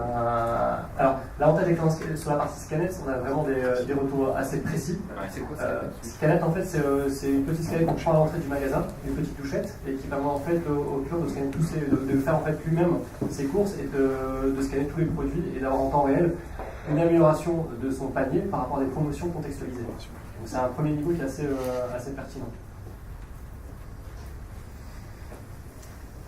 Alors, je suis un peu perdu de présentation, j'ai un peu perdu le fil du truc. Nick va bien. Ouais, tu voulais dire quelque chose? Oui, non, je voulais dire quelque chose, c'était du coup avant la question, sur le point d'avant, sur la partie technologie en magasin. Effectivement, il faut se poser la question de comment est-ce que votre parc de magasins, comment est-ce qu'ils peuvent effectivement technologiquement être équipés pour répondre aux besoins du client. Et effectivement aussi, donc on parlait de la personnalisation. Alors, c'est vrai que quand la cliente, par exemple, fait une réservation et qu'elle arrive en magasin, ce qui est hyper intéressant, c'est qu'on mesure à la fois le taux de réservation qui sont des taux de réservation confirmés. Donc, la cliente est venue et elle achète sa réservation. Et on observe aussi quelque chose d'assez intéressant, c'est qu'on mesure aussi les transactions e-réservation. C'est-à-dire que très souvent, la cliente achète d'autres produits en plus de sa e-résa. Donc là, la vendeuse a fait du cross-sell et tout s'est bien passé. Et très souvent, elle n'achète pas du tout le produit qu'elle avait e-réservé. Mais elle achète d'autres produits. Donc en fait, on mesure tout ça, ce qui nous permet de voir derrière effectivement l'apport de trafic que ça nous génère. Et on rebondit derrière sur des questions de je suis sur mon mobile, parce que nous, la e-résa est très très forte sur le mobile. Donc je suis sur le mobile, je suis dans un centre commercial, je suis en train de me balader dans la rue et j'ai repéré un produit et je veux juste savoir en fait où il est. Et finalement c'est juste un point d'entrée dans le magasin, mais derrière j'avais pas forcément envie d'acheter ce produit. Donc c'est assez intéressant. Et après il y a la question de la personnalisation que l'on se pose. Comment aider la vendeuse à faire du cross-sell personnalisé sans que ça se voit. C'est vraiment très important, surtout quand vous avez des clientes avec une moyenne d'âge à 40 ans. Clairement, elles n'ont pas du tout envie Big Brother, ça leur fait extrêmement peur. Donc, il faut être très très fin et très discret sur le sujet. Et derrière, il faut être pertinent. Et pertinent, ça veut dire quoi? Ça veut dire que si vous dites à votre vendeuse de lui recommander le pantalon rayé qu'elle a vu, si elle ne l'a pas disponible dans son magasin, clairement là, vous aurez une mauvaise expérience et là, vous risquez de perdre votre cliente. Donc, il faut derrière avoir les moyens techniques de savoir si ce produit, elle l'a en surface de vente, si elle l'a en réserve, si elle l'a pas, où est-ce qu'il est disponible et comment je peux me le procurer facilement pour ma cliente. Et donc ça, c'est des vrais sujets qui touchent à des sujets techniques derrière. Ouais, on verra comment tout ça évolue. J'arrive pas à être convaincu, au fond de moi, que le mode en cachette soit réellement pérenne.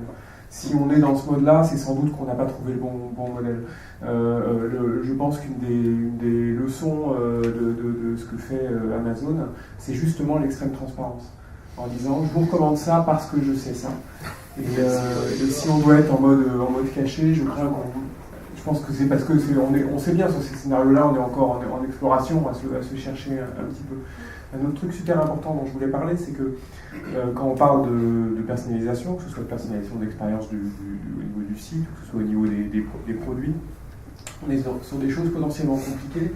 On peut rapidement se projeter avec l'intégration d'énormément de données, de la géographie, de la météo, de tout un tas d'expériences passées, etc.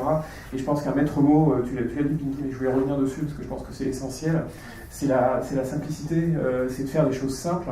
De toute façon, face à la complexité, il n'y a qu'une seule réponse, c'est la simplicité. Surtout pas s'engager dans des trucs compliqués qui vont mettre des mois à sortir. Je posais la question de manière provocante tout à l'heure à Hakim, mais évidemment, l'idée, c'est de faire des choses en mode agile. On appelle on a appelé cette journée, enfin cette matinée, l'Agile Commerce Manifesto. L'idée, c'est vraiment ça. Pour nous, ça nous semble vital pour tous, pour bien avancer, de trouver le moyen, dans un environnement complexe, parce que la complexité, elle est là, de trouver le moyen toujours de s'imposer, de mettre en place des choses qu'on peut mettre en place rapidement, et qu'après, on fait évoluer étape par étape. Je ne sais pas si vous voulez compléter, mais ça me semblait vraiment important de dire ça. Oui, sur vraiment cette partie, la dimension agile était hyper importante, et c'est vrai qu'il fallait aussi avoir une approche qui est assez différente de ce qu'on faisait historiquement chez Auchan. On était sur du développement spécifique géré par les équipes en interne, et donc l'écosystème qu'on pensait notamment sur cette dimension perso et data, on a vraiment essayé de travailler à identifier quels étaient les acteurs qui étaient les spécialistes de chaque domaine, et de faire en sorte de monter un écosystème avec ces acteurs-là. Donc, et avec un enjeu aussi qui était de dire chaque acteur peut être débranché très rapidement. C'est-à-dire que nous, on veut aussi se donner la possibilité d'avoir le bon acteur au bon moment et pas le remettre en question. Donc on a vraiment identifié quel est l'acteur pour la dimension DLP, pour la dimension perso de site, la rencontre produit, le routage mail, mais surtout faire en sorte que chacun d'entre eux puisse se parler et avoir un système en d'appelisation qui fait qu'à un moment donné, tout fonctionne, quel que soit ensuite le partenaire. Et donc on se rend compte qu'aujourd'hui, notamment avec le socle DLP qui joue son rôle de hub, on a vraiment ces notions d'écosystème qui émergent chez tous les partenaires, et ça va dans le bon sens. Et notamment vis-à-vis de notre DSI historique, voilà, on a vraiment découplé cette notion de couche client, de système d'information et de front office web, qui permet aussi maintenant de ne pas en effet rentrer dans des projets qui durent 42 ans et qui finissent par ne pas sortir. Donc voilà, c'est cette approche qu'on a nous adoptée du côté de Ce que je peux dire sur l'agilité, ce qui m'intéresse sur l'agilité, c'est l'enjeu culturel et surtout la question de la prise de risque. Parce que je pense que si on a peur, on ne peut pas être agile. Parce qu'on va vouloir viser l'effet Rolls-Royce et d'avoir tout bien super, d'avoir tout le monde dans le bateau, d'avoir tout fait tout propre. Et c'est comme ça qu'on arrive à des projets qui durent extrêmement longtemps, qui coûtent très cher et qui n'arrivent pas à l'heure et qui ne délivrent pas ce qu'on attend. Et je pense que cette prise de risque-là, elle est aussi l'humilité de se dire qu'en fait, on ne sait pas où est-ce qu'on met les pieds. Et d'accepter d'être extrêmement ouvert autour de ça, c'est de se dire ok, j'ai une vision, je sais que c'est à peu près dans ce chemin-là dans lequel il faut aller, et du coup de se dire en fait le meilleur moyen de savoir si c'est le bon chemin, c'est de le faire vraiment, et d'accepter réellement cette prise de risque-là individuellement au niveau de l'équipe qui fait ça et au niveau de l'entreprise. Et c'est vrai que je trouve que on parle beaucoup de la culture de l'agilité, des méthodes agiles, etc. Et on n'adresse pas assez souvent ce sujet-là. Et je trouve que dans plein de boîtes, la culture de l'échec, elle est encore c'est hyper tabou. Et du coup, pour moi, ces boîtes-là ne peuvent pas être agiles. Quelqu'un qui fait une connerie, il faut le virer. Est-ce que votre réaction aux uns aux autres par rapport à ce... Tu insistes beaucoup sur cette dimension prise de risque et droit à l'erreur. Ceux qui ont réussi, c'est ceux qui ont pris des risques. Oui, ça c'est sûr. Non, alors, moi j'ai baigné dans l'ultra-agilité, parce que ça fait quasiment 15 ans que je suis chez les pure players. Et on a connu l'agilité pour faire de l'agilité. C'est-à-dire qu'on a connu les débuts où on avait une idée, on le mettait en œuvre, sans jamais calculer quoi que ce soit. Et ensuite, on est devenu un peu plus mature. C'est-à-dire que l'intérêt de l'agilité, c'est d'être dans un concept où de se dire que l'univers concurrentiel est très fort sur l'ensemble du territoire. Le terrain de jeu n'est pas forcément français, mais européen, voire mondial. Et là, pour le coup, quand on a ce stress-là, on se dit que oui, l'intérêt de la digitalisation, d'être dans Pure Player, ou en tout cas dans des grosses sociétés qui évoluent bien, c'est le test and learn. Et ça, il faut le garder à l'esprit. Il faut être en test and learn. Quand on a mesuré qu'il y avait un business potentiel, il faut y aller, il faut le lancer. Et puis, si les métriques vont dans le bon sens, il faut accélérer. Et c'est là où les grosses boîtes ne prennent pas suffisamment de risques pour justement y aller, et l'agilité c'est ça, c'est pas autre chose. Quand on parle de rajouter des éléments comme les produits climato-sensibles ou ce genre de choses, on a tout connu, c'est-à-dire que nous on l'avait rajouté, mais c'était juste finalement à la fin pour dire ça n'a pas marché parce qu'en fait il a plu et que cette ligne de produit n'a pas fonctionné. L'effet inverse c'est plutôt de se dire oui on va rajouter de la un peu tout ce qui est climato-sensible est sur les lignes de produits, et là aujourd'hui, s'il fait beau, on ne va pas proposer des doudounes, on va plutôt proposer des lunettes de soleil. Voilà. Donc et après, évidemment, on arrive à la prédiction, parce que ça ne sert à rien, tout ça, de le faire toujours à la dernière minute, on se loupe. Donc oui, il faut être agile, et dans ce sens, il faut faire du test and learn en permanence. Donc toi, dans les boîtes où tu es allé, il y avait fondamentalement cette culture du droit à l'erreur et... Ah oui, c'est sûr. Et je pense que c'est ce qui différencie probablement des grandes structures à des structures pure player web dans l'e-commerce. C'est que oui, heureusement qu'on fait des erreurs. Vraiment le prérequis que l'on imposait, c'est de dire, bon, tu fais pas de conneries parce qu'effectivement, là, on vire quoi. Mais à la fin, c'était aussi dur que ça. Mais oui, il faut tester et puis il faut argumenter. Et évidemment, heureusement qu'on fait des erreurs. Est-ce que les boîtes évoluent par rapport à ce droit à l'erreur? Alors, les grosses boîtes font de l'agile. Elles n'ont pas le droit à l'erreur, malheureusement. Non, clairement, après ça dépend du contexte de la société. Alors chez Camaïeu, on n'a pas le droit à l'erreur, mais on fait de l'agile. Le problème de ça, c'est que derrière, et c'est la difficulté qu'on rencontre, c'est qu'on mène depuis quelques années, là depuis 2-3 ans, que des projets en mode agile, dont des très très gros projets qui impactent toute la société et qui sont des projets de transformation. Le problème de ça, c'est que du coup derrière, quand vous êtes en mode agile, quand vous avez une équipe projet qui est dedans, elle sait que vous allez avoir un lot 1, puis un lot 2, puis un lot 3, donc elle est habituée à cette dynamique-là. Le problème, c'est le reste de l'entreprise qui est impacté par ce projet-là, qui du coup prend la vague avec les effets secondaires de « ah bah oui, mais tel flux, ah mais non, mais ça c'est parce que tu comprends, on l'a fait en mode quick and dirty, donc ça ce sera le lot d'après, mais du coup vous avez la compta qui, elle, ça a de réels impacts sur ce qu'elle fait, et donc vous avez du mal à embarquer vous pouvez avoir du mal à embarquer des gens. Il ne faut pas sous-estimer cette partie-là, cette partie communication, et soit vous embarquez tout le monde dans un projet agile, soit, en tout cas mon expérience, soit il vaut mieux pas y aller en mode agile au risque de perdre beaucoup de monde en route et de perdre du soutien, et ça c'est quelque chose en tout cas qu'on vit beaucoup. Très bien. Michael, toi qui as une expérience d'entrepreneur, comment tu vis l'agilité dans ta boîte? En plus, avec une croissance. Déjà, je voudrais rebondir sur le sujet d'agilité ou même prise de risque. Il faut savoir que nous, on a été créé en juillet 2009 et il y a quelqu'un qui nous a fait confiance en décembre 2009, alors qu'on était deux, pas de siège social, pas de bureau, qui s'appelait la FNAC et qui a pris une vraie prise de risque à l'époque, puisque pour rappel, on drive peut-être 40 millions de produits pour la FNAC sur une méthode d'acquisition assez lourde et avec les résultats qu'on connaît. Et eux avaient pas de prise de risque, mais disaient voilà, de manière pragmatique, on ne va pas se poser des milliards de questions, on a besoin d'eux, on verra si ça échoue. Et chez nous, on est une start-up, donc forcément, moi je pars du principe où le mot agile il va avec Uber, Big Data et tous ces trucs-là, c'est que c'est des mots pour dire des mots. Nous on a inventé un truc qui s'appelle mode manouche aussi, qui est un peu le dérivé du mode agile. C'est quoi? Qui est qu'on ne se pose pas beaucoup de questions et on est très pragmatique. C'est-à-dire que c'est comme ça que vous avancez vite aussi. Nous, on a un dicton qui vient de moi, ça ne me dérange pas de prendre des risques et d'échouer. Il faut aussi être agile dans l'échec, en fait. Et de se dire qu'on est capable de se retourner assez vite. Et c'est ça qui fait le secret, en fait. Parce que tout le monde se vautre à un moment donné, tout le monde fait des mauvais choix, tout le monde prend des mauvaises décisions, travaille avec des mauvaises personnes, ce genre de choses. Ce qui est dur, c'est qu'on reste dedans, qu'on déplombe et qu'on met 10 ans en fait à remonter, à repartir, et en plus on refait la même. Et on a vu beaucoup de groupes faire ça. Certains sont plus là, certains vont plus être là bientôt. Et ceux qui arrivent vraiment à avancer assez vite, je pense que c'est des gens qui sont comme ça. Après, c'est quelque chose qui se cultive et qui est plus dans l'ADN en fait. Après, moi c'est facile d'avoir ce discours parce que j'ai aussi moins de risques à prendre. Quand vous appelez Manutan ou Camaïeu et des grands groupes comme ça, à un moment donné, l'enjeu aussi, c'est aussi un petit peu normal de faire les choses.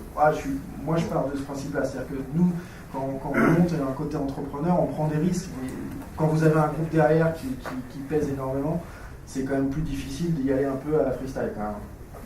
Moi, mais comme tu portes l'agilité de tes clients qui sont les grands groupes, mais c'est aussi pour ça que les grands groupes aussi évoluent. C'est peut-être être au contact de start-up ou de gens beaucoup plus agiles. Et en fait, ils absorbent en mode éponge, quoi. Et Auchan est un très bon exemple, c'est qu'ils travaillent beaucoup avec l'écosystème. Aussi, je pense, en éponge, et de se dire on absorbe tout ce qu'il y a à absorber pour soit travailler avec eux parce que nous, on n'arrive pas à faire ça, ou alors pour former les gars en interne ou que la culture arrive, quoi. Mais nous, on a aussi le travers un peu différent, c'est que moi, je cherche aussi à aller sur des structures plus évoluées, plus structurées pour que nous aussi, on récupère ça. qu'on récupère. Quelquefois, c'est bien aussi de se structurer et de rentrer dans des modes où il faut grandir. Est-ce que agilité veut dire non structuré? Non, pas forcément. Après, il y a toujours les théoriciens de la machin, etc. Il faut savoir aussi que oui, on est quand même un peu moins structuré. Après, agile, c'est surtout dans le code et dans le développement où on essaye de tester, quoi. C'est qu'on a un nuage devant et on se dit on va tester beaucoup de choses et on prend ce qu'il y a à prendre et on enlève ce qu'il y a pas à prendre. Mais c'est pas forcément qu'on est déstructuré, mais normalement, en groupe, les modes projet très longs, voilà, 157 réunions, 10 diagrammes, etc. Si vous n'avez pas ça, c'est pas normal. Nous, on a été confrontés à ça.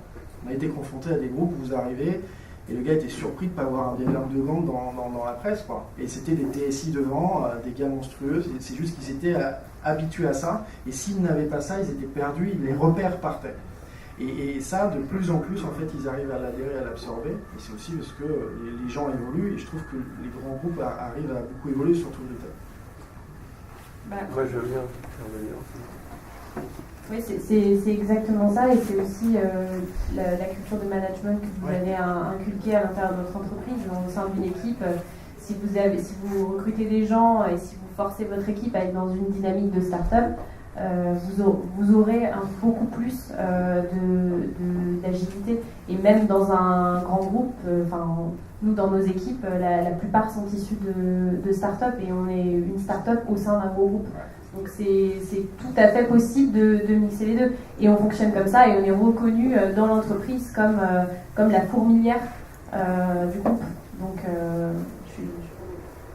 En fait, moi je pense que l'agilité c'est une grande question d'appropriation et de management. Et c'est ce que disait Martin sur l'expérience collaborateur. C'est à partir du moment où on essaye de donner justement une expérience au collaborateur, de lui donner du sens, de lui expliquer où est-ce qu'il va, à quoi ça sert finalement, ce qu'il fait, qui il est en train d'aider, qui il est en train de servir, d'empoweriser comme on dit. C'est à ce moment-là en fait où lui il va pouvoir commencer à prendre des risques et à savoir pourquoi, à les mesurer, à pas aller dans des délires, mais justement à bien savoir comment il va pouvoir prendre des risques. Et à ce moment-là, l'entreprise, elle va pouvoir cultiver cette culture de l'agilité, mais nous, on pense que ça passe beaucoup par l'appropriation, par l'empowerment et ce genre de choses. Et à ce moment-là, on a bien une culture agile. Et je rejoins ce que disait Alison, c'est que les projets dans lesquels, si l'agilité aujourd'hui dans l'entreprise, ça consiste à faire 10 réunions pour être sûr que ce qu'on fait, tout le monde se soit bien approprié, eh ben, faisons ces 10 réunions et tout le monde se sera approprié. Et l'entreprise, à ce moment-là, elle sera agile. Après, il y a agilité, puis il y a accélération. Au nom différencie bien. Il faut, pour aller vite, il faut d'abord être agile, mais pour être agile, il faut s'approprier les choses. Donc commençons par d'abord arriver à...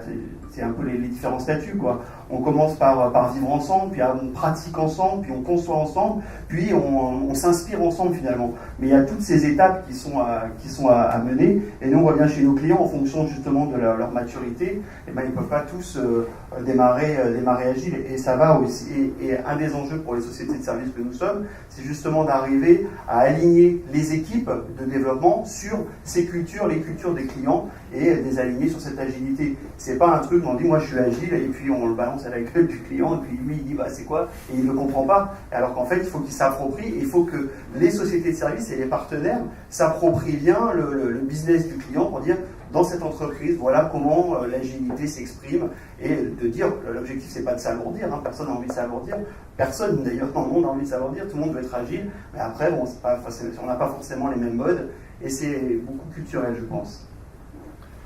Ouais, moi je pense que, je sais pas pour vous, mais moi chaque fois que je lance un projet, on fait des études d'impact, que ce soit en termes de business, en termes de risque, ce qui veut se faire. Et franchement, c'est jamais ça qui se passe, quoi.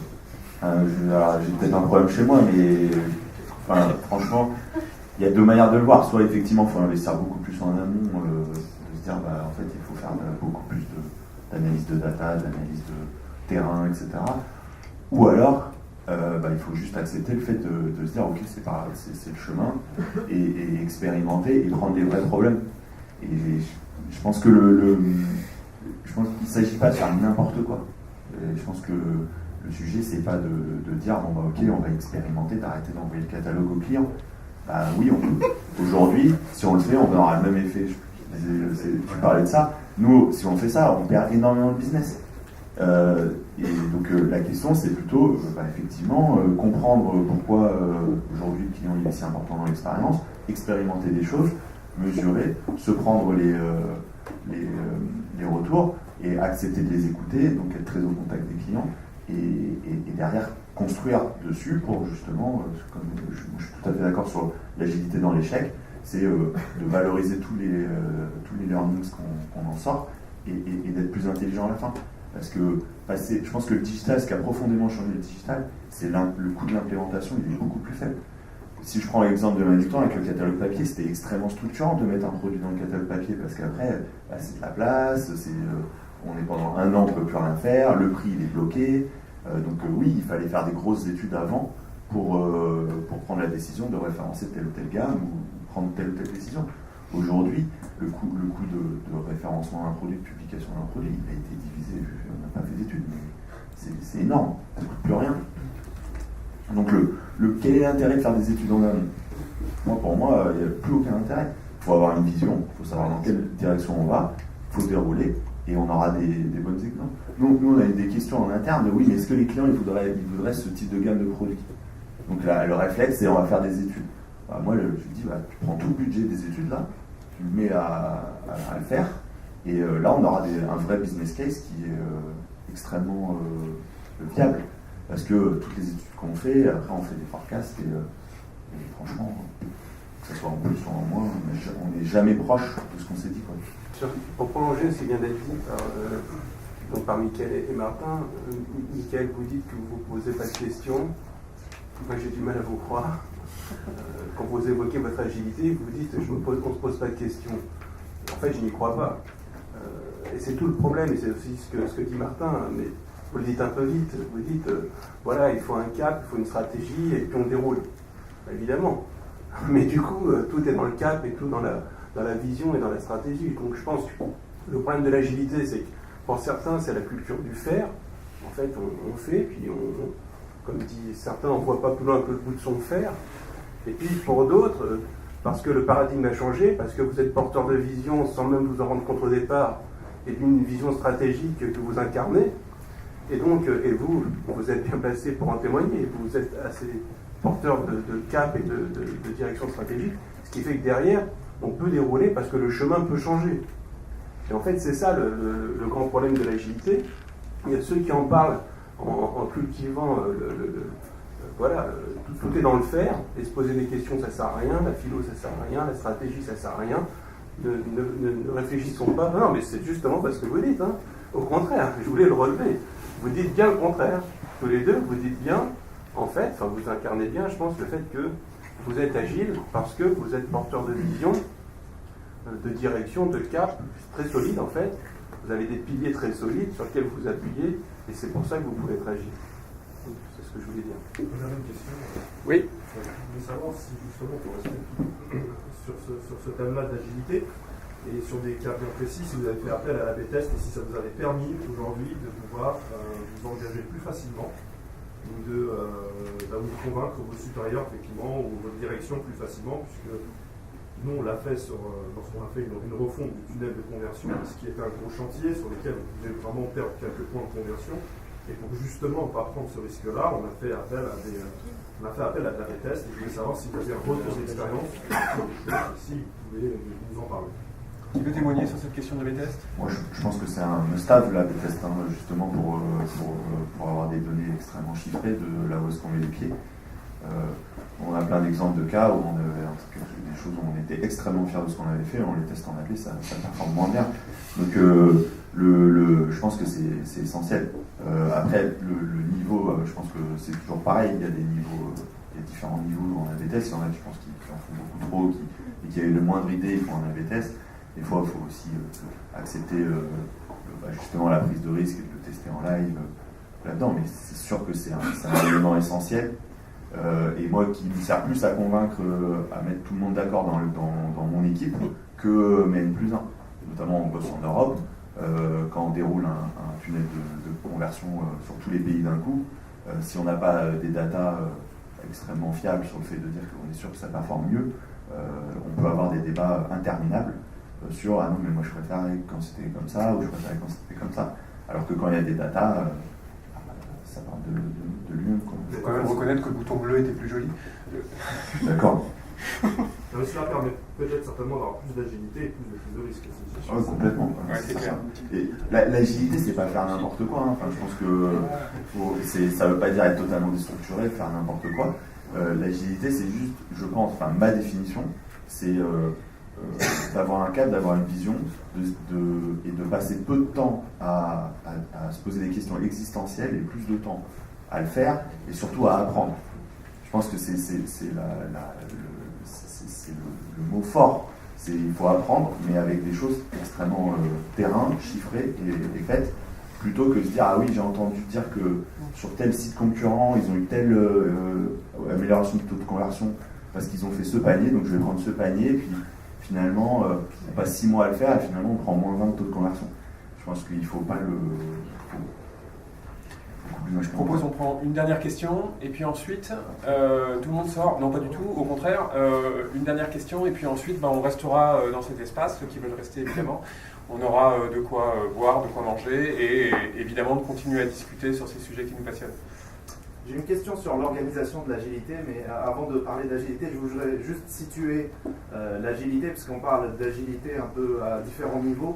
Il y a l'agilité au niveau projet. Une fois qu'on a un projet e-commerce, un projet digital, on peut être agile pour raffiner le tir au fur et à mesure, construire, réfléchir à de nouvelles choses. Mais moi, je me situe plutôt au niveau de l'agilité. Ma question, en tout cas, porte plus sur l'agilité de l'entreprise et de son commerce.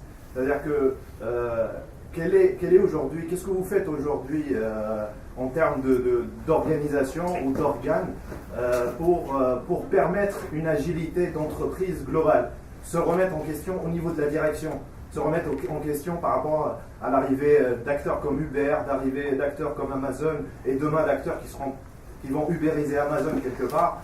Qu'est-ce que vous préparez? Quels sont les organes de direction? Comment vous préparez la direction, l'état d'esprit?